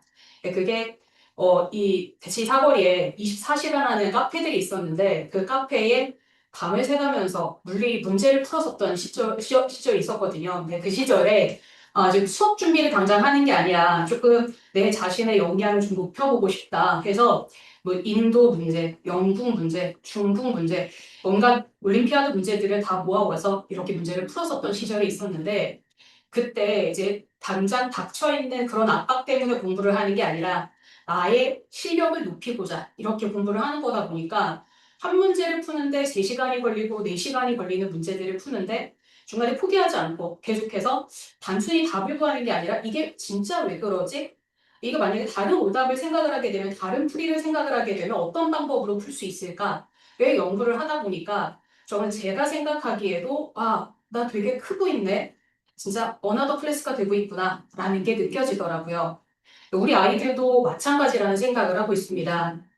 이게 당장 고등학교에 갔었을 때에 이 고등 물리를 공부하게 되면 시간적 여유가 없다 보니까 마음이 조급해져서 문제풀이 기계가 돼버리더라고요. 그래서 조금 더 깊이 있는 생각을 못하게 되는 바람에 조금만 문제를 틀어놔도 애들이 바로 함정에 빠져버리고 문제 오답률이 높아지게 됩니다. 근데 그거에 비해서 이렇게 조금 시간적 여유가 있는 중학교 시절에 물리를 처음 접하게 되면 아이들이 물리학 베이스가 탄탄해지는 것이기 때문에 조금 더 어려운 문제로 꼬아져 나온다고 하더라도 잘 풀어낼 수 있는 그런 물리 내공이 생기게 되는 것 같습니다. 그리고 물리가 워낙 양이 많아졌다는 거는 들으셨죠? 이게 원래 1년 과정의 물리 1이 한 학기 과정의 물리 학으로 바뀐 건데 안타깝게도 양이 반으로 줄어든 게 아니라 오히려 더 늘어났습니다. 이게 페이지 수로 봤었을 때는 170페이지였던 게 한 학기 분량으로 줄어들었으면 뭐 절반도 줄어들 법도 한데 160페이지로 줄어들었어요. 단순하게 봤을 때 페이지는 그래도 10페이지는 줄어들었네 라고 생각을 하시겠지만 실제로 이게 뺀 내용들이 그런 내용들이에요. 중학교 때 배웠었던 거를 고등학교 때 다시 언급하고 가르치면서 이 중학교 때 너희들 이런 거 배웠었잖니. 이런 거에 이어서 A에 이어서 우리 B를 배우도록 하자. 이렇게 이어가던 거를 A를 뺐어요. 내용을 줄이기 위해서 A를 빼면서 너희들 A 배웠었잖아. 그럼 다 알고 있다고 가정할게. 하면서 B를 시작하는 식으로 진행을 해나갔기 때문에 실질적으로 내용이 줄어들었다라고 보기는 어렵습니다. 그래서 제가 단톡 중에 하나가 이 전국에 있는 과학 강사들이 모여있는 단톡이 있어요. 그래서 거의 600명, 700명 정도가 들어있는 단톡이 있는데 거기서 이제 다양한 학교들의 이야기가 들려오거든요. 그 중에 하나가 최근에 들었었던 게 물리학 선생님이 처음에 이제 그 공표를 하실 때 너희들 이거 한 학기 동안에 대단원 3개를 나가야 되니까 우리 중간고사 범위는 2번째 대단원의 중간까지 하기로 하자. 전기 자기 단원 중에서 전기까지 시험 범위로 낼게 라고 이야기를 하셨는데 지난주에 다시 정정을 하셨대요. 실제로 진도 나가보니까 도저히 못 나가겠어. 우리 첫 번째 대단원의 60%만 보자 라고 말씀을 하셨다고 하시더라고요. 도대체 남은 내용을 어떻게 진도를 나가실지는 모르겠지만 그렇게 진도에 좀 허덕이고 있는 상태입니다. 근데 그거를 아이들이 고등학교 올라가서 혼자 공부를 한다? 거의 불가능하다라고 보시면 될 것 같아요. 그래서 중학교 때 가지고 가는 게 거의 필수적인 그런 상황이 되기는 했습니다. 통합과학이 먼저인가, 물리학이 먼저인가, 어머니들께서 많이 궁금해하시는 질문 사항이기 때문에 이것도 좀 준비를 해봤는데요. 결론은 학생들 케이스마다 다릅니다. 이게 생물이랑 지구과학 선생님들께서는 생물지구과학은 통합과학을 먼저 거치고 나서 생물지구과학을 배우는 게 맞다라고 말씀을 하시고 화학 선생님들은 반반이시더라고요. 그리고 물리 선생님들은 대부분 물리학부터 하라라고 말씀을 하시기는 하세요. 이게 그 다음 과정을, 그 다음 페이지를 보시면 통합과학에 나와 있는 단원 편성인데 이 중에 물리에 해당하는 것들만 제가 분홍색으로 색칠을 했어요. 실제로 양부, 적보, 그리고 물리 중에 들어있는 부분이 그렇게 어렵지 않은 단원들이라는 걸 눈에 보이실 겁니다. 그래서 물리 선생님들의 입장에서는 뭐가 먼저가 상관은 없다. 이기 때문에 지금 수업을 하시고 계신 담당 선생님들의 조언에 따라 결정을 해주셨으면 좋겠어요. 이제 아이들이 수학적 베이스가 좀 되어 있다. 따라가는 속도가 좀 된다 싶으면은 물리학을 먼저 공부를 하고 거기에서 배운 원리와 개념을 가지고 통합과학을 다시 공부하는 것도 괜찮은 방법이 될 수 있고 그렇지 않고 만약에 좀 과학을 어려워하는 편이다. 사실 중학교 거 배울 때도 그렇잖아요. 아이들이 좀 과학 베이스가 안 돼 있고 힘들어하는 편이면 물화부터 나가기보다는 생지부터 나가서 조금 흥미를 돋우고 아이들 개념을 다지고 난 다음에 물리화학을 나가는 것처럼 고등학교 때도 똑같이 통합과학을 먼저 공부를 해서 아이들의 자신감을 북돋고 나서 그 다음에 물리학과 쪽으로 나가보시는 것도 방법이 될 수 있습니다. 그래서 물리학 쪽에서 봤을 때는 상관없다가 결론입니다. 그러면 물리학을 해야 되는 거는 알겠는데 왜 하필이면 시리우스 물리여야 되느냐? 저희 자랑을 좀 해보겠습니다. 자, 첫 번째는 일단은 탄탄한 방사진이죠. 제가 제 입으로 이런 얘기를 하기가 참 부끄럽네요. 근데 제가 20년 차로 대치동에서 물리를 가르쳐 오는 동안에 학원을 선택하는 기준은 제가 공감의 학원을 선택한 기준은 단 하나였습니다. 이유를 쫓기보다 학생들을 진짜 선택하는, 학생들을 위해 주는 학원이냐, 이거 하나를 보고 선택을 해왔거든요. 중간에 물론 실패한 경우도 있었지만, 그래서 오래 몸담지 않고 떠났기는 했지만, 어쨌든 이 학원은 분명히 원장님의 색깔, 그런 쪽이시기 때문에 모두 다 학생들을 위해 주는 선생님들이 오랜 시간 동안 이 자리를 함께 하고 계실 거라고 믿고 있습니다. 그래서 그렇기도 하고 풍부한 입시 경력으로 효율적인 물리학습을 지도하고 있습니다. 저도 이제 올림피아드 가르치고 영재고 입시 지도하고 이런 게 오랜 시간이 지나다 보니까 수업할 때 그런 얘기들을 많이 하게 돼요. 지금 이 문제 있잖아. 이거는 자사고에서 상상고에서 몇 년도에 무슨 입시 문제로 나왔었어. 그럼 이거 한번 풀어보자. 그러면 잠시 이렇게 눈빛이 흔들어졌던 학생들도 그래? 그럼 나도 한번 풀어봐야지. 그럼 나도 상상고 들어갈 수 있는 실력이 되는 건가? 라고 생각을 하거나 이렇게 좀 주의 환기가 되기도 하더라고요. 그래서 아이들한테 단기적으로 뭔가 좀 동기부여가 될 수 있는 그런 계기들도 만들어주는 것 같아요. 그래서 그런 내용도 자랑을 드리고요. 그 다음에 최적화된 시간 활용을 하고 있다라고 또 자신을 합니다. 저희 학원이 가지고 있는 시스템 중에 LMS 시스템이 있죠. 온라인 학습 도우미 시스템인데요. 여기에서 숙제 검사도, 단원 평가도, 그리고 복습 동영상을 활용하는 것도 진행을 하고 있습니다. 숙제 검사는 실제로 옛날에는 이렇게 학생들이 학원에 오게 되면은 그때 이제 현장에서 검사를 하곤 했었는데 문제가 시간이 너무 오래 걸려요. 그렇다고 대충 해버리면 학생들이 그때 당시만 조금 벗어나기 위해서 대충 해오는 학생들이 있기 때문에 그걸 또 찾아낼 수가 없고 하게 돼서 어떻게 해야 될까 많이 고민을 했었는데 그래서 이 학원에 오기 전까지는 저는 카톡으로 따로 숙제 제출을 받았었거든요. 그래서 일일이 하나하나 검사를 했었는데 이 학원은 이게 시스템화되어 있기 때문에 다른 선생님들도 다 같이 이 시스템을 이용해서 숙제 검사를 하고 있습니다. 그 다음에 단원 평가도 똑같아요. 단원 평가를 사실 어른들도 그렇잖아요. 시험이 있고 단기적인 뭔가 평가가 있어야 준비를 하는 것처럼 아이들에게도 시험이 필요하기는 한데, 그러니까 문제는 저희가 이렇게 수업을 하다가 시험을 보게 되면 시험 보고 풀이해주고 이거 하는 데에 적어도 40분, 50분 정도가 소요가 되게 돼요. 근데 그렇다고 해서 이것도 안 볼 수도 없고 또 많은 시간을 할애할 수도 없고 그래서 이제 뭐 어떻게 해야 되나 이걸 고민을 많이 하게 되는데 저희 학원은 그런 문제가 없습니다. 이걸 다 온라인으로 진행을 하고 있어서 학생들이 원하는 시간에 언제든지 자율적으로 시험을 볼 수가 있습니다. 또한 부모님들께서도 그 성적 결과에 언제든지 접근하셔서 학생들의 성적 추이도 함께 살펴보실 수 있으실 거고요. 복습 동영상도 똑같이 올라오기 때문에 원하실 때에 똑같이 이 부분이 좀 미진하다 아니면 결석이 됐다라고 하면은 접근하셔서 보기를 하시면 됩니다. 저희가 아무래도 전문 학원이다 보니까 깊이 있는 5개념 먹는 수업을 하고 있다는 거에 자부심을 가지고 있습니다. 가끔 선생님들 이렇게 얘기 나누시는 거 듣다 보면은 저렇게 가르치시면 안 되는데 하는 얘기들이 들려올 때가 있어요. 제가 아까 말씀드렸던 그 단톡에서. 그래서 제가 이제, 그 대놓고 이야기하기는 좀 부끄러우실 테니까, 이렇게 따로 개인톡을 드려서 이거는 사실은 이렇게 하시면 안 돼요. 라고 말씀을 드리고는 하는데, 어, 적어도 저희 학원에는 그런 분은 안 계시다는 확신을 가지고 있거든요. 그래서 전문적인 과학 학습을 하고 있다, 뭘 가르치고 있다라는 걸 자부하고 있고요. 일반고 자사고 진학뿐만이 아니라 영재고 준비에 시작에 있어서도 좋은 내실 있는 수업이 엘리트 수업이라고 생각을 합니다. 아직 저학년 학생들의 경우에는 진로가 확실하지 않잖아요. 내가 자사고 쪽인지 아닌가? 조금 늦게 준비 시작했지만 그래도 영재고 쪽에 조금 가능성은 있나? 이렇게 고민하는 경우들이 많을 텐데 이 엘리트 과정을 거치면서 또 한 번 평가해 볼 수 있는, 판단해 볼 수 있는 기회가 될 거라고 생각을 합니다. 이걸 공부하고 나서 그 다음 올림픽 물리 수업으로 들어가도 되기 때문에 자, 그런 기회가 될 수 있을 거고요. 중학생들에게 고등 물리를 가르치는 게 사실 쉽지 않죠.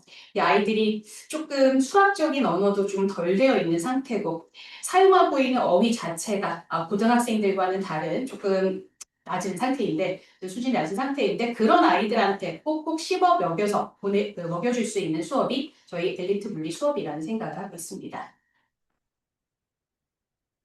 엘리트 물리는 어떤 학생들이 들어야 되는가? 이거는 아까 로드맵을 이미 보셨기 때문에 생략할 거고요. 그래서 크게 세 가지로 볼 수 있을 것 같습니다. 과학을 좋아하기 때문에 다른 곳에서 흥미 위주의 수업을 듣기보다는 무개념 없이 깊이 있는 제대로 된 수업을 듣기를 원하는 학생들, 그런 학생들이 엘리트 물리 수업을 들으면 좋을 거고요.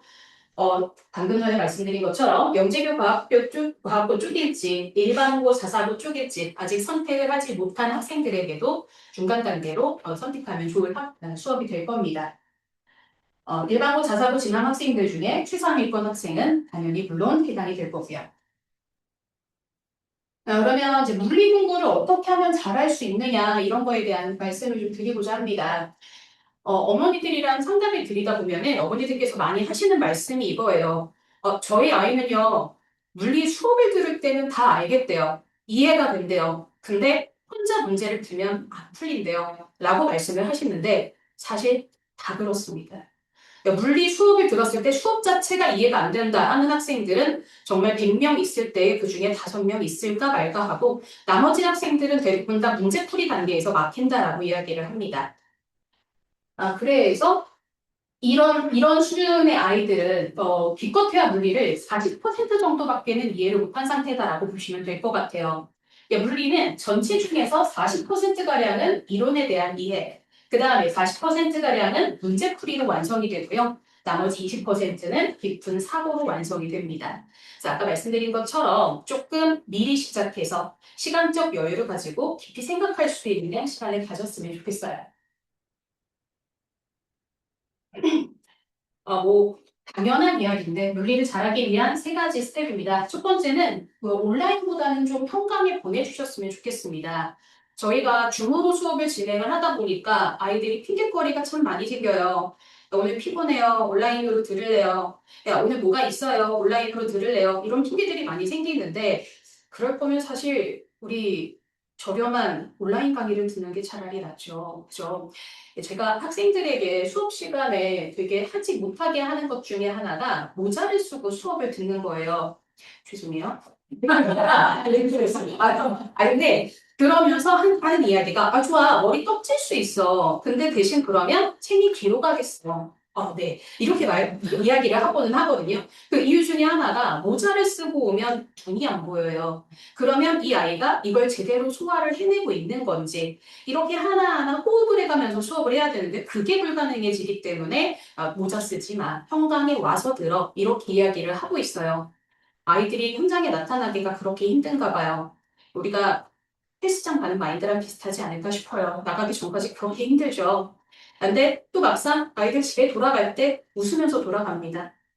좋은 물리 수업 듣고 기분이 좋아져서 내가 뭔가 해냈구나. 자기 효용감에 쌓여서 이렇게 뭔가 성취감을 얻고 돌아가니까 저희가 돌아가는 길은 웃으면서 돌아가게 만들어 드리겠습니다. 일단 여기에 나타날 수 있도록 등 떠밀어주세요. 현장에 나타나게 해주시고요. 만약에 현장에 못 왔다, 현장을 못 들었다라고 하면 동영상으로라도 꼭 들을 수 있게, 그래서 다음 수업 들을 때에 지장이 없을 수 있게 보내주시는 게 좋습니다. 네, 동영상 듣고 나서 이제 선생님들이 각자 백업을 해주시기는 하실 텐데, 일단 기본은 본 수업이기 때문에 그거부터 듣게 해주시고요. 이렇게 이걸 강조하는 이유 중에 하나가, 아이들이 많이 대는 핑계 중에 하나가 이런 게 있어요. 문제를 풀다가 문제가 막히면 선생님 이거 저 결석했을 때 배운 것 같아요. 분명히 그 내용이 아닌데도 그걸 핑계를 대요. 근데 선생님한테만 그 얘기를 하는 게 아니라 본인이 혼자 문제를 풀 때도 마찬가지예요. 뭐 혼자 문제를 풀 때도 이거 나 모르는 건데 계속 시간 투자해봤자 소용없을 것 같은데 라고 하는 도망갈 퇴로를 만드는 작업이 되더라고요. 그러니까 두 번째 문제풀이 수업 들을 때는 괜찮다고 하더라도 적어도 처음 초견이라고 하죠. 초견으로 이렇게 물리학 한번 쭉 볼 때만큼은 이론 설명할 때 빠지는 수업 없이 완벽하게 좀 수업을 듣게 해주시는 게 좋을 것 같습니다. 그다음에 두 번째 복습이죠. 복습은 당연히 필요한데 그중에서 물리에서 효율적인 복습 방법은 오답 노트를 작성하는 방법입니다. 네, 신기하게도 아이들한테 물리 공부를 이게 물리 문제를 다 풀어줘요. 다 풀어주고 나서 애들이 또 끄덕끄덕해요. 다 이해하겠다고 끄덕끄덕 해놨는데 배신감 진짜 쩔게 똑같은 문제 숫자도 안 바꾸는 거 주는데 못 풀어요. 이게 아이들이 기억력이 한계가 있어서가 아니라, 그게 그렇게 자기화되지를 않더라고요. 쉽게 자기화되지를 않기 때문에 집으로 돌아가서 이 기억이 사라지기 전에 다시 오답노트를 한 걸 풀면서 풀이 과정을 가린 상태에서 풀어보면서 체득하는 게 굉장히 물리에선 중요한 공부 방법이 될 것 같습니다. 물리는 예습시킬 필요 없으세요. 복습만 시켜주십시오. 오답노트만 작성하게 해주시면 되고요. 물리는 개념 이해가 정말 필수적이죠. 개념 이해, 그러니까 학생들한테 F는 MA에서 F가 진짜 의미하는 게 뭐니? 라고 물어봤을 때에 제대로 대답하는 학생들이 거의 없습니다. 아니면 과학고 면접 같은 거 준비시킬 때에 얘들아 저항에서 합성저항 합성저항 공식을 유도하는 걸 좀 해봐. 시키면 정말 기초적인 건데도 그거를 해낼 수 있는 학생이 그렇게 많지를 않아요. 확실하게 개념을 가지지 못하고 있다는 얘기죠. 그래서 개념 이해가 일단 우선일 거고 개념을 이해하고 나서 공시감기도 필수적입니다. 물론 이게 없이 공시감기만 하면 더 의미가 없지만 이것만 이루고 공시감기를 안 하는 것 또한 굉장히 심각한 문제가 돼요. 그래서 공부 좀 한다는 애들의 특성 중에 하나가 그거잖아요. 굉장히 우쭐대면서 어깨에 뽕 들어가가지고 저는 외우는 건 못하고 이해는 잘해요. 이해는 잘하는데 그래도 외우는 건 못하고 되게 학급의 공부인 것처럼 외우는 게 학급의 공부인 것처럼 그렇게 생각을 하는 아이들이 있는데 그게 아니라는 거. 공부의 완성은 그래도 외우는 것까지 해둬야 된다는 거를 부모님께서도 이렇게 함께 말씀을 해주시는 게 좋을 것 같습니다. 저희 이번에 개강되는 엘리트 물리 수업은 이렇게 두 개 준비가 되어 있고요. 이제 부모님들께 마지막으로 부탁드리고 싶은 내용입니다. 고등 물리학을 시작시켜 주시기 전에 첫 번째, 중등과학은 반드시 좀 끝을 내주셨으면 좋겠어요. 이상하게 대치동 분위기가 조금 빠르게 이런 분위기가 만들어져 있다 보니까 가끔 중등 안 해도 돼. 고등학교 거 하게 되면 그게 자동으로 커버가 돼. 라고 생각하시는 분들이 계시더라고요. 치명적입니다. 물리 같은 경우에는 특히 이 운동과 에너지 쪽, 에너지 전환과 보존 쪽 들어가게 되면 중학교 거 안 다지고 온 애들은 다 무너져 버려요. 그래서 꼭 중학교 거 다지고서 보내주셨으면 좋겠고요. 수학은 2차 방정식이랑 삼각비까지는 좀 배우고 이렇게 왔으면 좋겠습니다. 수학이 거창한 게 필요가 없어요. 미적을 해야 된다 하나도 필요 없고요. 이제 저희 어차피 중학생들 대상으로 수업을 하고 있기 때문에 담당하는 선생님들이 그걸 다 감안해서 조금 더 쉬운 언어로 수업을 해주고 있어요. 그래서 수학은 여기까지만 시켜주시면 되겠고요. 저희 부분을 선택해 주신 어머니들이시라면 이거는 다 기본으로 좀 동의하시고 계실 거라고 생각을 합니다. 네, 빠른 것이 중요한 게 아니라 다르게 가는 것이 중요하다는 거. 누구는 물기투하고 있다던데 그런 거에 흔들리지 마시고 탄탄히 다져두고 가는 거에 조금 더 무게를 실어주셨으면 좋겠습니다. 그다음에 저희가 아무래도 LMS로 수업을 진행을 하고 있다, LMS로 숙제 제출, 그다음에 시험, 응시 이런 걸 하고 있다 보니까 좀 어린애들의 경우에는 부모님들께서 한 차례 이렇게 좀 도움을 주셨으면 좋겠습니다. 저기 숙제 제출 어드바이스 이런 것들도 다 기능이 마련이 되어 있거든요. 그래서 한번 처음 시작할 때만큼은 도움을 주셨으면 좋겠고요. 아까 말씀드린 내용이죠. 결석하게 되는 경우에는 꼭 동영상 수업으로라도 내용 보충을 시켜주시고 보내주십시오. 네, 제가 준비한 내용은 여기까지입니다. 감사합니다. 네.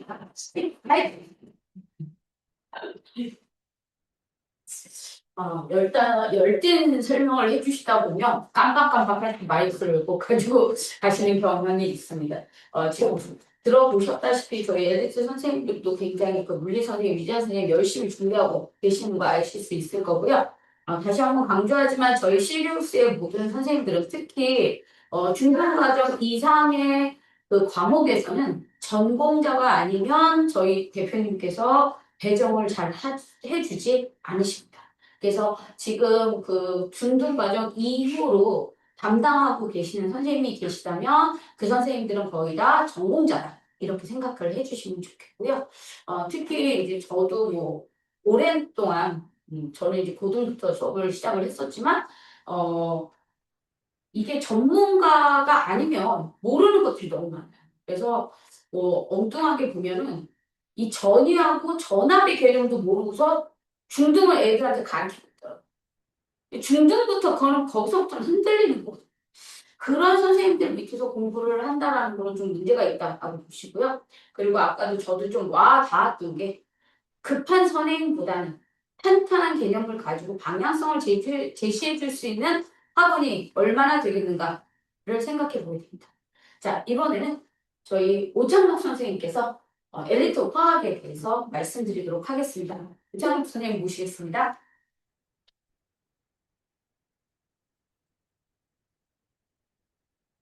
네, 안녕하세요. 예, 에디터 담당한 문성규입니다. 예, 저는 앞에 시간이 많이 지나가서 좀 짧게 일단 앞에 선생님들께서 워낙 좋은 말씀을 많이 해주셨기 때문에 그냥 그 통합과학에 화학 붙이면 되고요. 물리에 화학 붙이면 된다 이렇게 생각하시면 될 것 같아요. 저는 이제 그 말고 다른 거 아마 이제 그 원장님이 저 보고 설명하라는 게 다른 이유가 있을 거라고 생각을 합니다. 그 이유 중심으로 하겠습니다. 일단 엘리트화학은 뭐 다 똑같습니다. 일단 자사고나 일반고 최상위권을 위해 존재하는 거고요. 저는 기본적으로는 엘리트화학의 가장 중요한 거는 일반고 최상위권 그리고 자사고 상위권 이게 가장 중요한 포인트라고 생각을 합니다. 예, 그러면 단순 선행을 해서는 안 된다고 생각을 하거든요. 예, 훑어가면 경쟁력이 없다고 생각하니까 일단 제일 목적은 모든 대학 입시라 그 여기서 말하는 대학 입시는 내신 플러스 학교별 시험. 그러니까 논술이나 면접 아직 발표가 안 됐기 때문에 하는데 뭐 서울대는 모든 전형에 면접을 하겠다고 한번 언급한 적이 있고 그리고 다른 학교도 지금 수능만 가지고는 학생들을 선발할 가능성이 낮습니다. 수능이 이게 이제 풍선 효과인데 이제 수능이 낮아지면 학교에서 그걸 따라갈 리가 없잖아요. 위에 걸 뭘 하겠죠. 그 생각을 하기 때문에 아직 발표가 안 됐지만 그거 감안하고 돼요. 그리고 가장 중요한 건 이제 선택 과목이 선택의 학생의 주체가 아닙니다. 선택 과목의 선택은 대학과 학교가 주체입니다. 그러니까 예를 들어서 지금 현재 상황은 내가 의대를 가고 싶어도 의대를 가고 싶으면 뭐 지구과학을 수능 선택해도 문제가 없습니다. 얘를 생명지학 뭐 선택해도 문제가 없고 그 생명지학을 수능을 선택하는 친구들은 내신 때부터 그걸 목표로 삼죠. 그래서 학교에다가 이제 지학 수업 깔고 뭐 지학 수업 하겠다 이렇게 하고 너는 왜 메디칼을 하는데 화학을 안 됐니? 그러면 뭐 저는 수능으로 지학을 할 건데요. 뭐 이렇게 하면 이제 되죠. 근데 지금은 수능으로 과학 과목이 선택이 안 돼 있기 때문에 결국은 대학이 학교에다 얘기를 하죠. 자, 메디칼 우리 의대에 오려면 최소한 진로 선택 화학하고 생명은 들어. 뭐 공대면 예를 들어서 기계공학과면 물리는 무조건 듣고 와. 이렇게 지시를 합니다. 그러니까 내가 기계공학과를 가고 싶은데 나는 기계공학 가고 싶지만 물리를 싫어하고 생명을 좋아할 수도 있는 거잖아. 근데 그게 허용이 안 된다. 그리고 그에 따라서 고등학교도 그렇게 세팅을 하는 거야. 너 왜 의대 가려는데 너 왜 지학 들어? 뭐 지학이 나쁘다는 뜻은 아니야. 화생을 먼저 들어. 그럼 플러스 원으로 뭐 지학을 듣든지 해. 화생이 우선이야 이렇게 돼. 그러면 이제 문제는 뭐냐? 이게 화학이라는 과목이 되게 특이한데 화학은 과학의 물화생지 중에 서열상 1등은 안 돼도 늘 2등은 돼. 그러니까 공대에서 물리하는데 얘가 고등학교 2학년 선택 과목을 물리를 선택을 하면 물리만 듣지는 않을 거 아니에요. 선택 과목을 지금 현재 과학은 3과목 정도 선택을 하는데 물리 다음에 뭐냐? 그럼 분명히 화학이 두 번째 낍니다. 생명이 메인인 과도 화학이 두 번째 끼죠. 화학은 웬만하면 두 번째 과목은 돼요. 그러니까 문제는 지금은 이제 지금 고3 애들은 화학을 제일 안 합니다. 제일 어렵다고. 근데 지금 고2 애들은 화학을 피할 길이 없어요. 이거는 자의에 의해서건 타의에 의해서건 피할 수가 없어요. 이게 현실이다. 그러니까 현재는 과학 과목 선택 과목의 주체는 학생이 아닌 거죠. 현재 시스템. 학교에서 뭐 예를 들어서 이제 아주 극단적으로 그렇게 따지면 학교가 여력이 적으면 결국은 과목을 까는데 과학 과목을 4과목을 안 까요. 3과목만 까요. 예를 들어서 학생이 이렇게 커프가 안 되면 물화생을 깔죠. 그리고 지학은 안 까는 상황이 생기죠. 그 옛날에 한 10여 년 전에 벌어졌던 일이 다시 반복될 가능성이 있다. 그러니까 제가 항상 그 엘리트학 첫 수업 때 학생들한테 얘기하는 게 그거예요. 니들이 화학에 대해서 질문 2개를 던져. 첫 번째, 화학을 좋아한다. 좋아한다고 손든 애들이 있어요. 다시 한번 생각해봐요. 넌 안 좋아하는 것일 수 있다. 그리고 지금 이 수업을 들었을 때 싫어할 수도 있어. 두 번째 질문을 하죠. 그럼 화학을 잘해야 되냐는 질문. 근데 거기에 대해서는 그럴 필요 없는데요 라고 하는 친구들이 없죠. 그럼 잘해야 되는 상황인 거죠. 이 질문을 하는 거죠. 그거에 대한 답을 주기 위한 수업이다 이렇게 보시면 되고요. 그 다음에 아까 이제 물리 선생님도 말씀하셨고 하셨으니까 다시 한번 정리하면 일반 선택 과목이 원래는 1년 컬이었는데 다닫기로 줄었습니다. 근데 볼륨이 안 줄었어요. 그리고 화학은 지금 문제가 3번째 팀인데 화학 평형이 일반 선택 화학으로 들어갔어요. 근데 이게 화투입니다. 이거 이전에는 화투였어요. 이게 내려갔거든요. 근데 문제가 뭐냐? 지금 현재 저희가 이제 뒤에다 말씀을 드리겠지만 현재 그 코수업을 하는 친구들 중에 진로 선택 수업을 듣는 친구가 일반 선택 화학을 해야 진로 선택을 하잖아요. 원래 코수업상. 문제는 일반 선택 화학을 들었다고 하지만 알고 보면 화학 원선회가 화학 원선회가 그 전 교과 과정에 화학 원선회를 한 거죠. 근데 얘가 빠져요. 얘가 빠지면 어떤 문제가 생기냐? 진로 선택에 있는 가장 중요한 토대가 빠져요. 그래서 지금 진로 선택 듣는 친구들 중에 얘를 안 듣고 진로 선택하는 애들을 위해서 어떻게 할까 지금 되게 고민 중이에요. 어쨌든 교과 과정이 바뀌었고 볼륨이 줄지 않았다. 그 다음에 진로 선택은 뭐 내용 보시면 그냥 그렇습니다. 뭐 이런 거 해야 되고요. 근데 문제는 뭐냐면 제가 학생들한테 그 얘기를 하는데 결국은 다른 과목은 어떨지 모르겠지만 화학은 그 일반 선택 화학의 심화 버전이 진로 선택이 아니에요. 일반 선택 화학하고 진로 선택 1하고 진로 선택 2 숫자로 붙였어요. 진로 선택 1, 2가 다 별개입니다. 원미리만. 이게 모여야 화학이라는 덩어리가 만들어요.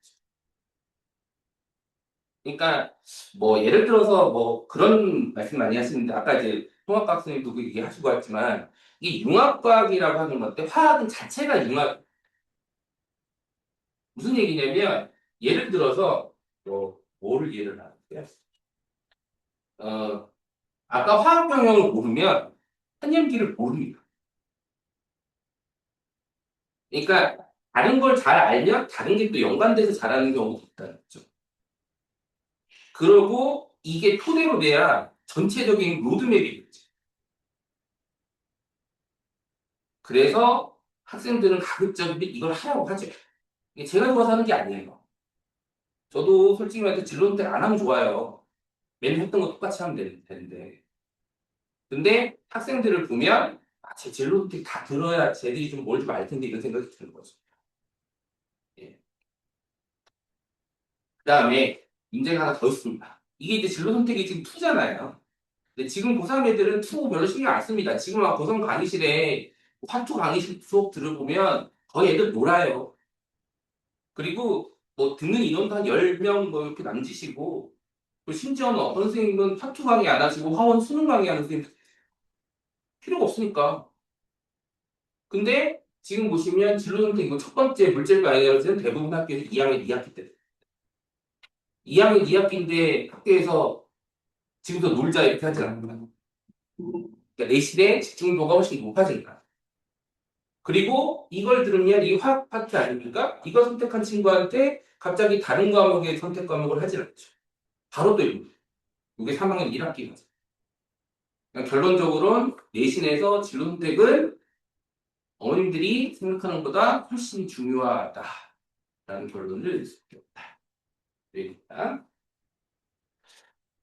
제가 이제 처음 와서 엘투학 수업을 했어요. 해서 이제 저희 교재 보시면 이렇게 완자화학 정도 되고 완자화학으로 이제 수업을 했습니다. 그럼 애들이 막 어렵다고 막 저 같은 경우 선생님마다 다르니까 다른 쌤이 이기나 라고 제 수업만 얘기를 할게요. 저는 그 엘투학 수업할 때 완자 교재 했으면 거기 문제 다 풉니다. 수업 시간에. 물론 아주 기초적인 거 빼고 심한 문제 다 풉니다. 심한 문제 다 풀면 이제 애들이 저기서 거품 물고 있어요. 막 어렵다고 그러고 막 울고 있고 막 집에 가서 어렵다고 노래하고. 근데 안타까운 건 그 정도 레벨의 문제를 풀면 저는 이제 뭐 다른 팀도 경험이 많으시겠지만 저도 고등 내신 경험도 많고 수능 경험도 있고 재수생도 가르쳐 봤으니까 이 정도 레벨을 제가 수업을 해서 느끼는 바는 이건 잘해도 2등급. 근데 수업 자체의 목적이 1등급이나 최상위권을 목적으로 하는 수업이잖아요. 그러니까 어쩔 수 없습니다. 이거는 학생들을 달래가면서 할 수 있는 수업이 아니에요. 제가 끌어가야 되는 수업인 거죠. 그래서 어쩔 수 없습니다. 한 번 더 가야 돼요. 심화반을 가는 거고요. 어, 일단 수업 자체의 그 커리만 좀 말씀을 좀 드리면 일반 반은 어쨌든 기존 교재를 원칙으로 합니다. 진로 선택은 교재가 없어 전체 교재를 쓰긴 하는데 일반 반은 이 정도 풀면 현재 목적은 한 2등급 정도 돼요. 근데 제가 어머님들한테 말씀드리는 건 중학생들이 고등학교 2학년 과정인들이 한 2등급 정도 받는 실력이면 대단한 거 아닙니까? 맞는 얘기죠. 그 정도로 만족하실 거면 그냥 만족하시면 되는데 이 수업 자체의 목표 자체가 1등급이 목적이기 때문에 1등급에 맞는 커리도 제공을 해야 된다고 생각하죠. 그래서 심화반을 만들었고요. 심화반은 고난도 문제랑 중화식 문제. 근데 지금 이제 아직 심화반은 저희가 5월달에 시작합니다. 5월달에 시작해서 아직 수업 해본 적이 없어요. 예. 그래서 실제로 제 L과 수업 들었던 애들이 이제 심화반으로 넘어가는데 그 친구들이 이제 지난 시간에 종강을 했거든요. 그래서 제가 겁을 많이 줬습니다. 예. 그첫 번째 수업할 때는 약간 좀 이렇게 어려워하거나 그리고 좀 이렇게 약간 좀 이제 텐션이 좀 풀어줘도 괜찮았는데 여기서는 그러면 안 된다. 하고 얘기를 많이 해줬죠. 애들이 일단은 어려운 문제를 풀어봤기 때문에 고난도 문제 기준에 대해서 되게 부담해요. 근데 일부 학생들은 되게 기대가 많죠. 문제 푸는 기대. 근데 한 가지 확실한 건 제가 그 친구들한테 심화반은 그 얘기를 했습니다. 심화반은 문제의 양이 많고 자료도 많이 주겠지만 그 자료를 모두 소화하는 게 목적이야. 니들이 필요하면 질문도 많이 하고 뭐 하루에 수업했는데 5문제 풀고 집에 갈 수도 있어. 대신에 5문제 제대로 풀고. 대신에 알 때까지 질문. 대신에 니들이 질문 안 하면 나만 신날 거야. 예. 수업 형태는 이제 애들한테 많이 맡기는 거죠. 근데 저랑 이제 일단 좀 수업을 좀 했기 때문에 걔네들도 이제 어느 정도 각오는 하되 걔네들은 그 얘기를 했습니다. 1년만 수업할 때는 온라인 수업 들어도 되고 뭐 나중에 이제 동영상을 봐도 되지만 자극적이면 현강을 들어라. 그래야 눈 보고 질문하지 않겠냐. 어머님들한테 그 얘기를 다 해드렸고 일단은 그렇습니다. 자, 여기 보시면 빨간색으로 칠한 부분은 현재 개설되는 수업이고요. 네, 현재는 화학 수업하고 진로선택 1은 현재 진행 중이고 5월 달에 진로선택 2가 시작을 할 거고 화학 심화도 5월 달에 시작을 할 겁니다. 예, 그리고 요 심화반이 여기 끝나면 이따가 보여드리겠지만 이제 그 다음 이어서 진로선택을 쭉 이어서 갈 거니까 할 거고 진로선택 2가 끝나면 진로선택 1 심화를 할 요건 아직은 개설이 현실화되지 않았기 때문에 예, 제가 지금 책을 좀 다르게 했고요. 그 다음에 이제 방학 때 이제 특강이 있지 않습니까? 특강이 있어서 진로 선택은 매 방학 때마다 특강을 깔 겁니다. 왜냐하면 여름 방학 그 진로 선택은 여기 보시면 알겠지만 2개월 있습니다. 그러니까 8회죠. 그러니까 여름 방학 때 대충 계산이 나와. 여름 방학 짧으니까 주 2회하면 계산이 나올 텐데 방학은 그걸로는 계산이 안 나와요. 그래서 여름 방학 때는 못 깔고 겨울 방학 때는 이제 둘 다 특강으로 주중에 깔겠죠? 이렇게 진행을 할 예정입니다. 일단 그래서 수강 연구 아마 이제 원장님도 이거 하라고 하는 것 같은데 왜냐면 아시다시피 시험도 보시면 알겠지만 진로 선택은 그냥 저만 갑니다. 예, 뭐 LP 학은 다른 쌤도 계시고 한데 진로 선택은 저만 하고 있고요. 그리고 애들도 별로 없습니다. 소수니까 애들 데리고 가는 거죠. 그래서 현재는 일단 예시는 파악을 이제 요건 이제 인문용이니까 일단 들으면 요 다음 단계가 중요한데 저는 기본적으로는 진로 선택을 다 듣고 심화 과정을 듣는 코스를 하나 제안을 하고요. 그리고 현재 제시하는 거는 파악을 듣고 심화를 듣고 진로 선택을 쭉 가는 거예요. 요건 지금 현재 진행이 돼요. 그러니까 요거 지금 끝난 반이 있어서 요로 가는 반이고요. 요 반이 이제 요로 갈 겁니다. 그 친구들은 지금 가면은 2개월씩 하면 그대로 가면 아마 여기서 끝날 거예요. 예, 거기서 이제 뭐 이거는 이제 뭐 그다음 이제 단계에서 얘기를 하는 거니까. 근데 여기서 이제 전부 다 들으시라는 건 아니고 뭐 어디 가서 이제 요것만 듣고 전 그만 들려 해도 되고요. 근데 가급적이면 진로 선택은 다 최소한 이렇게 가서 여기까지는 했었으면 좋겠다. 최소한. 근데 뭐 요거 듣고 요거 들으면 또 요거 느낌이 달라요. 요것도 마찬가지로 요거 들으면 요거 다한 2등급 레벨. 실제로 1등급 레벨은 또 문제가 다르기 때문에 거기를 뭐 문제 연습을 좀 해야 되고요. 네, 뭐 이렇게 말씀드리고 싶고요. 그러니까 저는 이제 아마 이제 원장님이 부르는 거 뭐 저보고 이제 얘기하라는 건 진로 선택이 중요하다는 걸 말씀드려라. 왜냐하면 진로 선택은 지금 제 생각에는 지금 이제 고2가 지금 시작을 하잖아요. 걔네들이 지금 현재 실험용 쥐란 말이에요.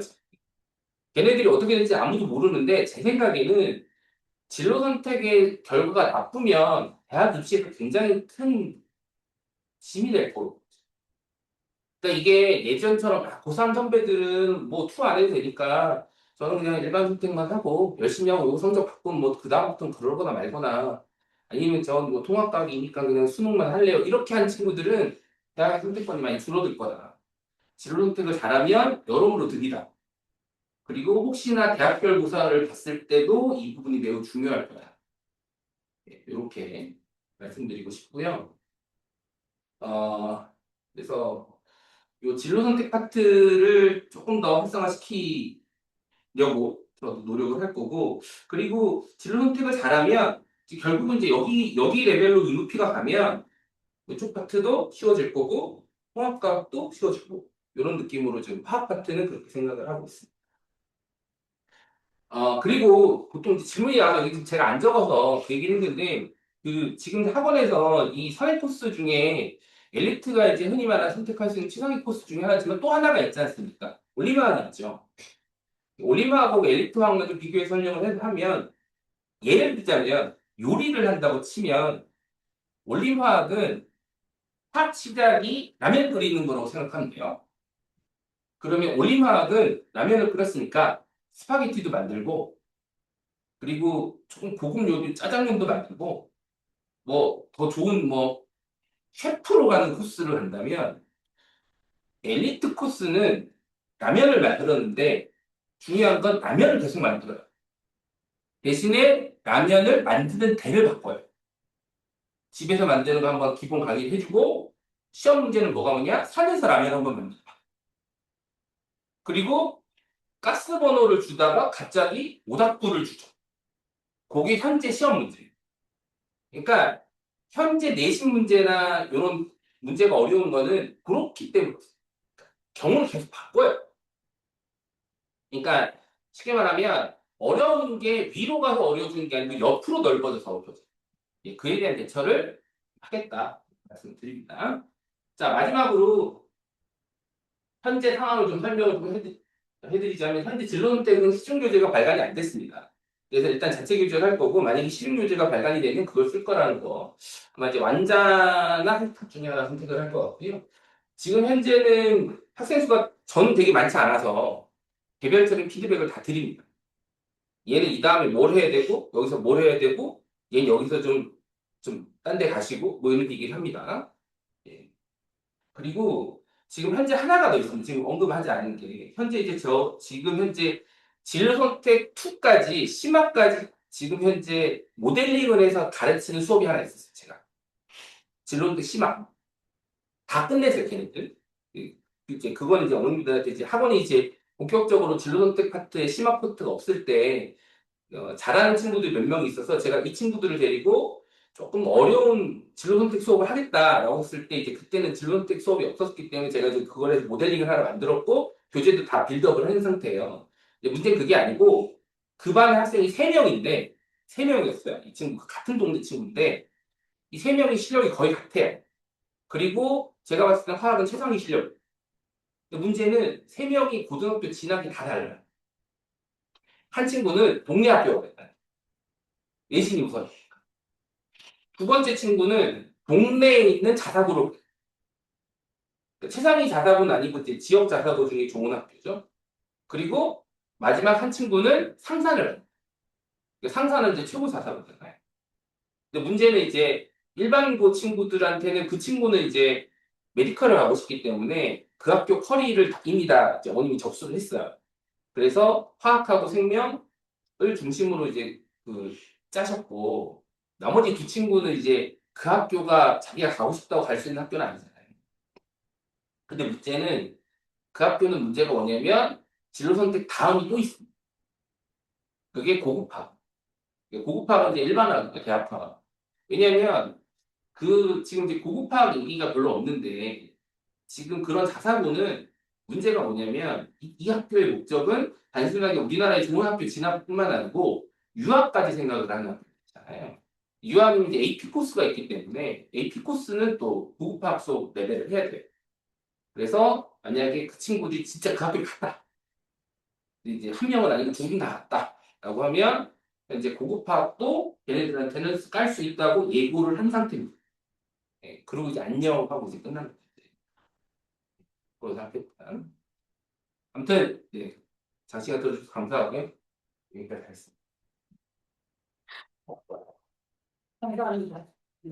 아, 사실 저희가 기존에 고등 물리, 화학, 생물, 지구과 그다음에 통합과까지 했을 때 전에는 이제 교육과대가 바뀌기 전이었기 때문에 그냥 원, 투 하면 끝났어요.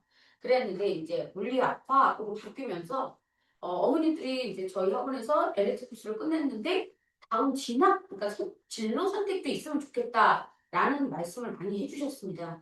그래서 이제 처음으로 그래도 이제 경력도 있으시고 네, 실력도 있으신 오창록 선생님께 제가 좀 부탁을 좀 드려서 진로 선택을 좀 깔아주셨으면 좋겠다라고 말씀을 드렸고 또 오창록 선생님이 그거를 흔쾌히 이렇게 수업을 깔아주셔서 오늘 좀 설명회를 해달라고 말씀을 드렸습니다. 네. 그리고 아까 상상고 말씀해 주셨는데 맞아요. 상상고 정도 들어가면 이 친구들은 이미 어느 정도 일반 고등학교까지는 준비가 되어 있었고요. 실제로 제 제자들도 이제 가서 공부를 하다가 전화가 와요. 고등학교 2학년 때쯤 되면 전화 와서 선생님 저 그 다음 단계 어디로 갈까요? 이 얘기를 할 때 걔네들이 고민하는 게 보통 이제 일반고에서는 뭐 그 전에는 화투, 생투 뭐 이렇게 선택을 할 때 걔네들은 대부분 애들은 선생님 일반화 선택하는데 저 그냥 화투 선택해도 대학 갈 수 있을까요? 라는 질문을 했었습니다. 그 당시에는 그 친구가 좀 이제 경기도권에 있었던 친구였었고, 그랬던 친구라, 일단 뭐 AP 정도면 하나구나, 자사구나, 아니, 그러니까 하나구나, 상상구나, 이 정도는 다 AP 정도의 수업들은 다 깔려 있고, 그리고 이제 그 친구들이 또 진짜 아까 말씀하신 것처럼 유학들을 또 가고 있기 때문에 그런 이제 자사고를 생각하시는 어머니들도 꽤 많으신 걸로 제가 알고 있어요. 그러면 그 정도 그 친구들과 같이 경쟁력을 갖추려면 중학교에서 어느 정도 공부를 하고 가지 못하면 정말 바닷가라지로 들어가는 것밖에 안 된다. 그러면 그 친구들과 경쟁해서 이기려면 미리미리 탄탄하게 좀 준비를 해주는 게 어떨까라고 말씀을 드립니다.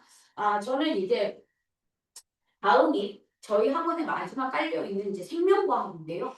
저희 이제 하이성 선생님께서 얼마 전에 좀 안 좋은 모친상을 당하셔서 그 수업을 지금 이제 대신 하고 계시기 때문에 오늘 나오시지는 못해서 제가 뭐 생명과학을 어떻게 알겠습니까만 그래서 자세한 건 아니고요. 그냥 이제 생명과학에서 하이성 선생님이 늘 말씀하시는 게 유전 파트 굉장히 어려웠었는데 생명원에서 유전 파트가 빠졌다. 가장 큰 이제 이슈였죠. 그래서 2015에서 2022 개정으로 바뀌면서 유전 파트가 빠졌고 생물과 다양성, 그 다음에 과학의 탐구 방법 등이 이제 빠지게 되었는데 사실 생명 다양성과 과학의 탐구 방법은 중학교로 거의 내려와 있어요. 지금 1학년 아이들이 힘들게 공부하고 있죠. 그래서 그 친구들은 이제 이 공부를 지금 미리 하고 있고요. 그 다음에 이제 새로 추가된 부분이 전에 지금 그러니까 올해 새로 개편된 22 말고 15 전에 있었던 분류 파트와 진학 파트가 다시 이제 들어왔다라고 보시면 될 것 같습니다. 그리고 이제 그 진로 선택 과목이 이제 좀 더 세분화되어 있다. 생명은 특히 더 그렇게 되어 있다고 되어 있고 그 다음에 서울대가 그 가이드라인으로 발표한 내용을 이제 살펴볼 것 같으면 특히 의대에서 강조하고 있었던 게 의대를 오려면 생명과 관련되어 있는 진로 선택 과목을 2과목 이상, 3과목 이상 들어야 한다라고 발표를 했습니다. 이미 뭐 아시는 어머님들도 아시겠지만 그만큼 의대를 가기 위해서는 화학과 생명이 필수가 되어 있다라는 걸 말씀드리고요. 그리고 이제 왜 미리 준비를 해야 되느냐? 바로 보시다시피 수업 시수 대비 방대한 학습량. 아까 잠깐 언급이 됐었는지는 모르겠지만 저희가 늘 강조하는 게 1년 동안 물리학하면 물리학을 1년 동안 공부를 했다면 이제는 한 학기로 끝난다. 그래서 굉장히 방대한 양이다라는 얘기를 하고 있거든요. 그래서 그러니까 생명도 마찬가지입니다. 이 생명도 1학기 그러니까 한 학기 내로 하나가 끝나요. 그럼 2학기 때는 진로 선택 하나를 또 들어야 되고, 그러면 고3이 되면 또 진로 선택 하나, 그 다음에 2학기 때, 3학기 2학기 때 또 진로 선택 하나를 또 들어야만 얘네가 최소 서울대가 말하는 의대의 3개의 영역은 듣고 들어가게 되는 거죠. 그러다 보니까 그것들을 아이들이 소화하기 위해서는 미리미리 선행하지 못하면 더더군다나 아까 굉장히 우리가 쇼킹하게 봤던 내신 관리가 극도로 어려워져요. 그래서 이미 중학교 졸업을 할 때까지 고등과정에 선행이 되어 있는 친구들이 아무래도 내신에서 우위를 그러니까 차지할 수밖에 없다고 말씀을 드립니다. 그리고 실제로 제가 대치해서 의대를 많이 보내봤는데 그 의대를 간 친구들은요. 영재고를 들어갈 때도 마찬가지였어요. 그러니까 고등학교 과정은 다 끝내고 걔네들의 마인드는 어떤 마인드냐면 고등학교에 들어가면 수능을 하는 거지 내신을 한다고 생각하지 않아요. 그 얘기는 뭐냐면 이미 끝났다는 얘기예요. 내신 준비는 어느 정도는 다 되었다. 최소 2바퀴 이상 돌리는 아이들이 있어요. 그래서 그거 잘 생각을 좀 해봐 주시고. 그 다음에 제일 생명하게 되면 아무래도 의치학대 가장 생명과 영역과 직결되어 있다라는 것을 말씀드립니다. 자, 그 다음에 이제 요거는 통합과학과의 연계성인데 요거는 저희가 그냥 저는 생략하도록 하겠고요. 그리고 이제 나한테 맞는 선택 과목을 미리미리 들어보는 게 좋겠고 또 이걸 들어봐야만 아이의 진로가 맞는지도 확인이 될 거라고 봅니다. 그래서 지금 저희 선생님이 유전 파트와 이 유전 파트가 없는 게 아니에요. 이게 진로 선택으로 빠졌거든요. 그래서 유전 파트에 대해서 유전 심화에 대한 과정과 그 다음에 이제 일반 생명과학에 대한 강의를 깔고 계시는데 저희 하이성 선생님을 좀 자랑을 좀 하고자 한다면 하이성 선생님은 지금 생물 올림피아드와 그 다음에 영재고와 그 다음에 이제 저희 이 엘리트 과정에 수업을 맡고 계시고요. 거의 저희 시리우스의 생물에서는 독보적이다. 또한 생물 올림피아드는 거의 올 서술형으로 되어 있는 거 아시죠? 어머니? 그렇기 때문에 아이들이 정확한 개념을 갖고 있지 못하면 서술을 할 줄 모릅니다. 그럼에도 불구하고 하이성 선생님의 그 생물 올림피아드 반 학생들은요, 전원이 합격이 아니라 수상을 했습니다. 수상까지 이뤄냈기 때문에 하이성 선생님을 믿고 맡겨주시면 아마 생명에서는 그것만큼 탄탄하게 준비를 어디 가서도 하실 수 없다라는 말씀을 드립니다. 그래서 저희가 준비한 PPT는 여기까지 저희 설명회를 마치도록 하겠고요.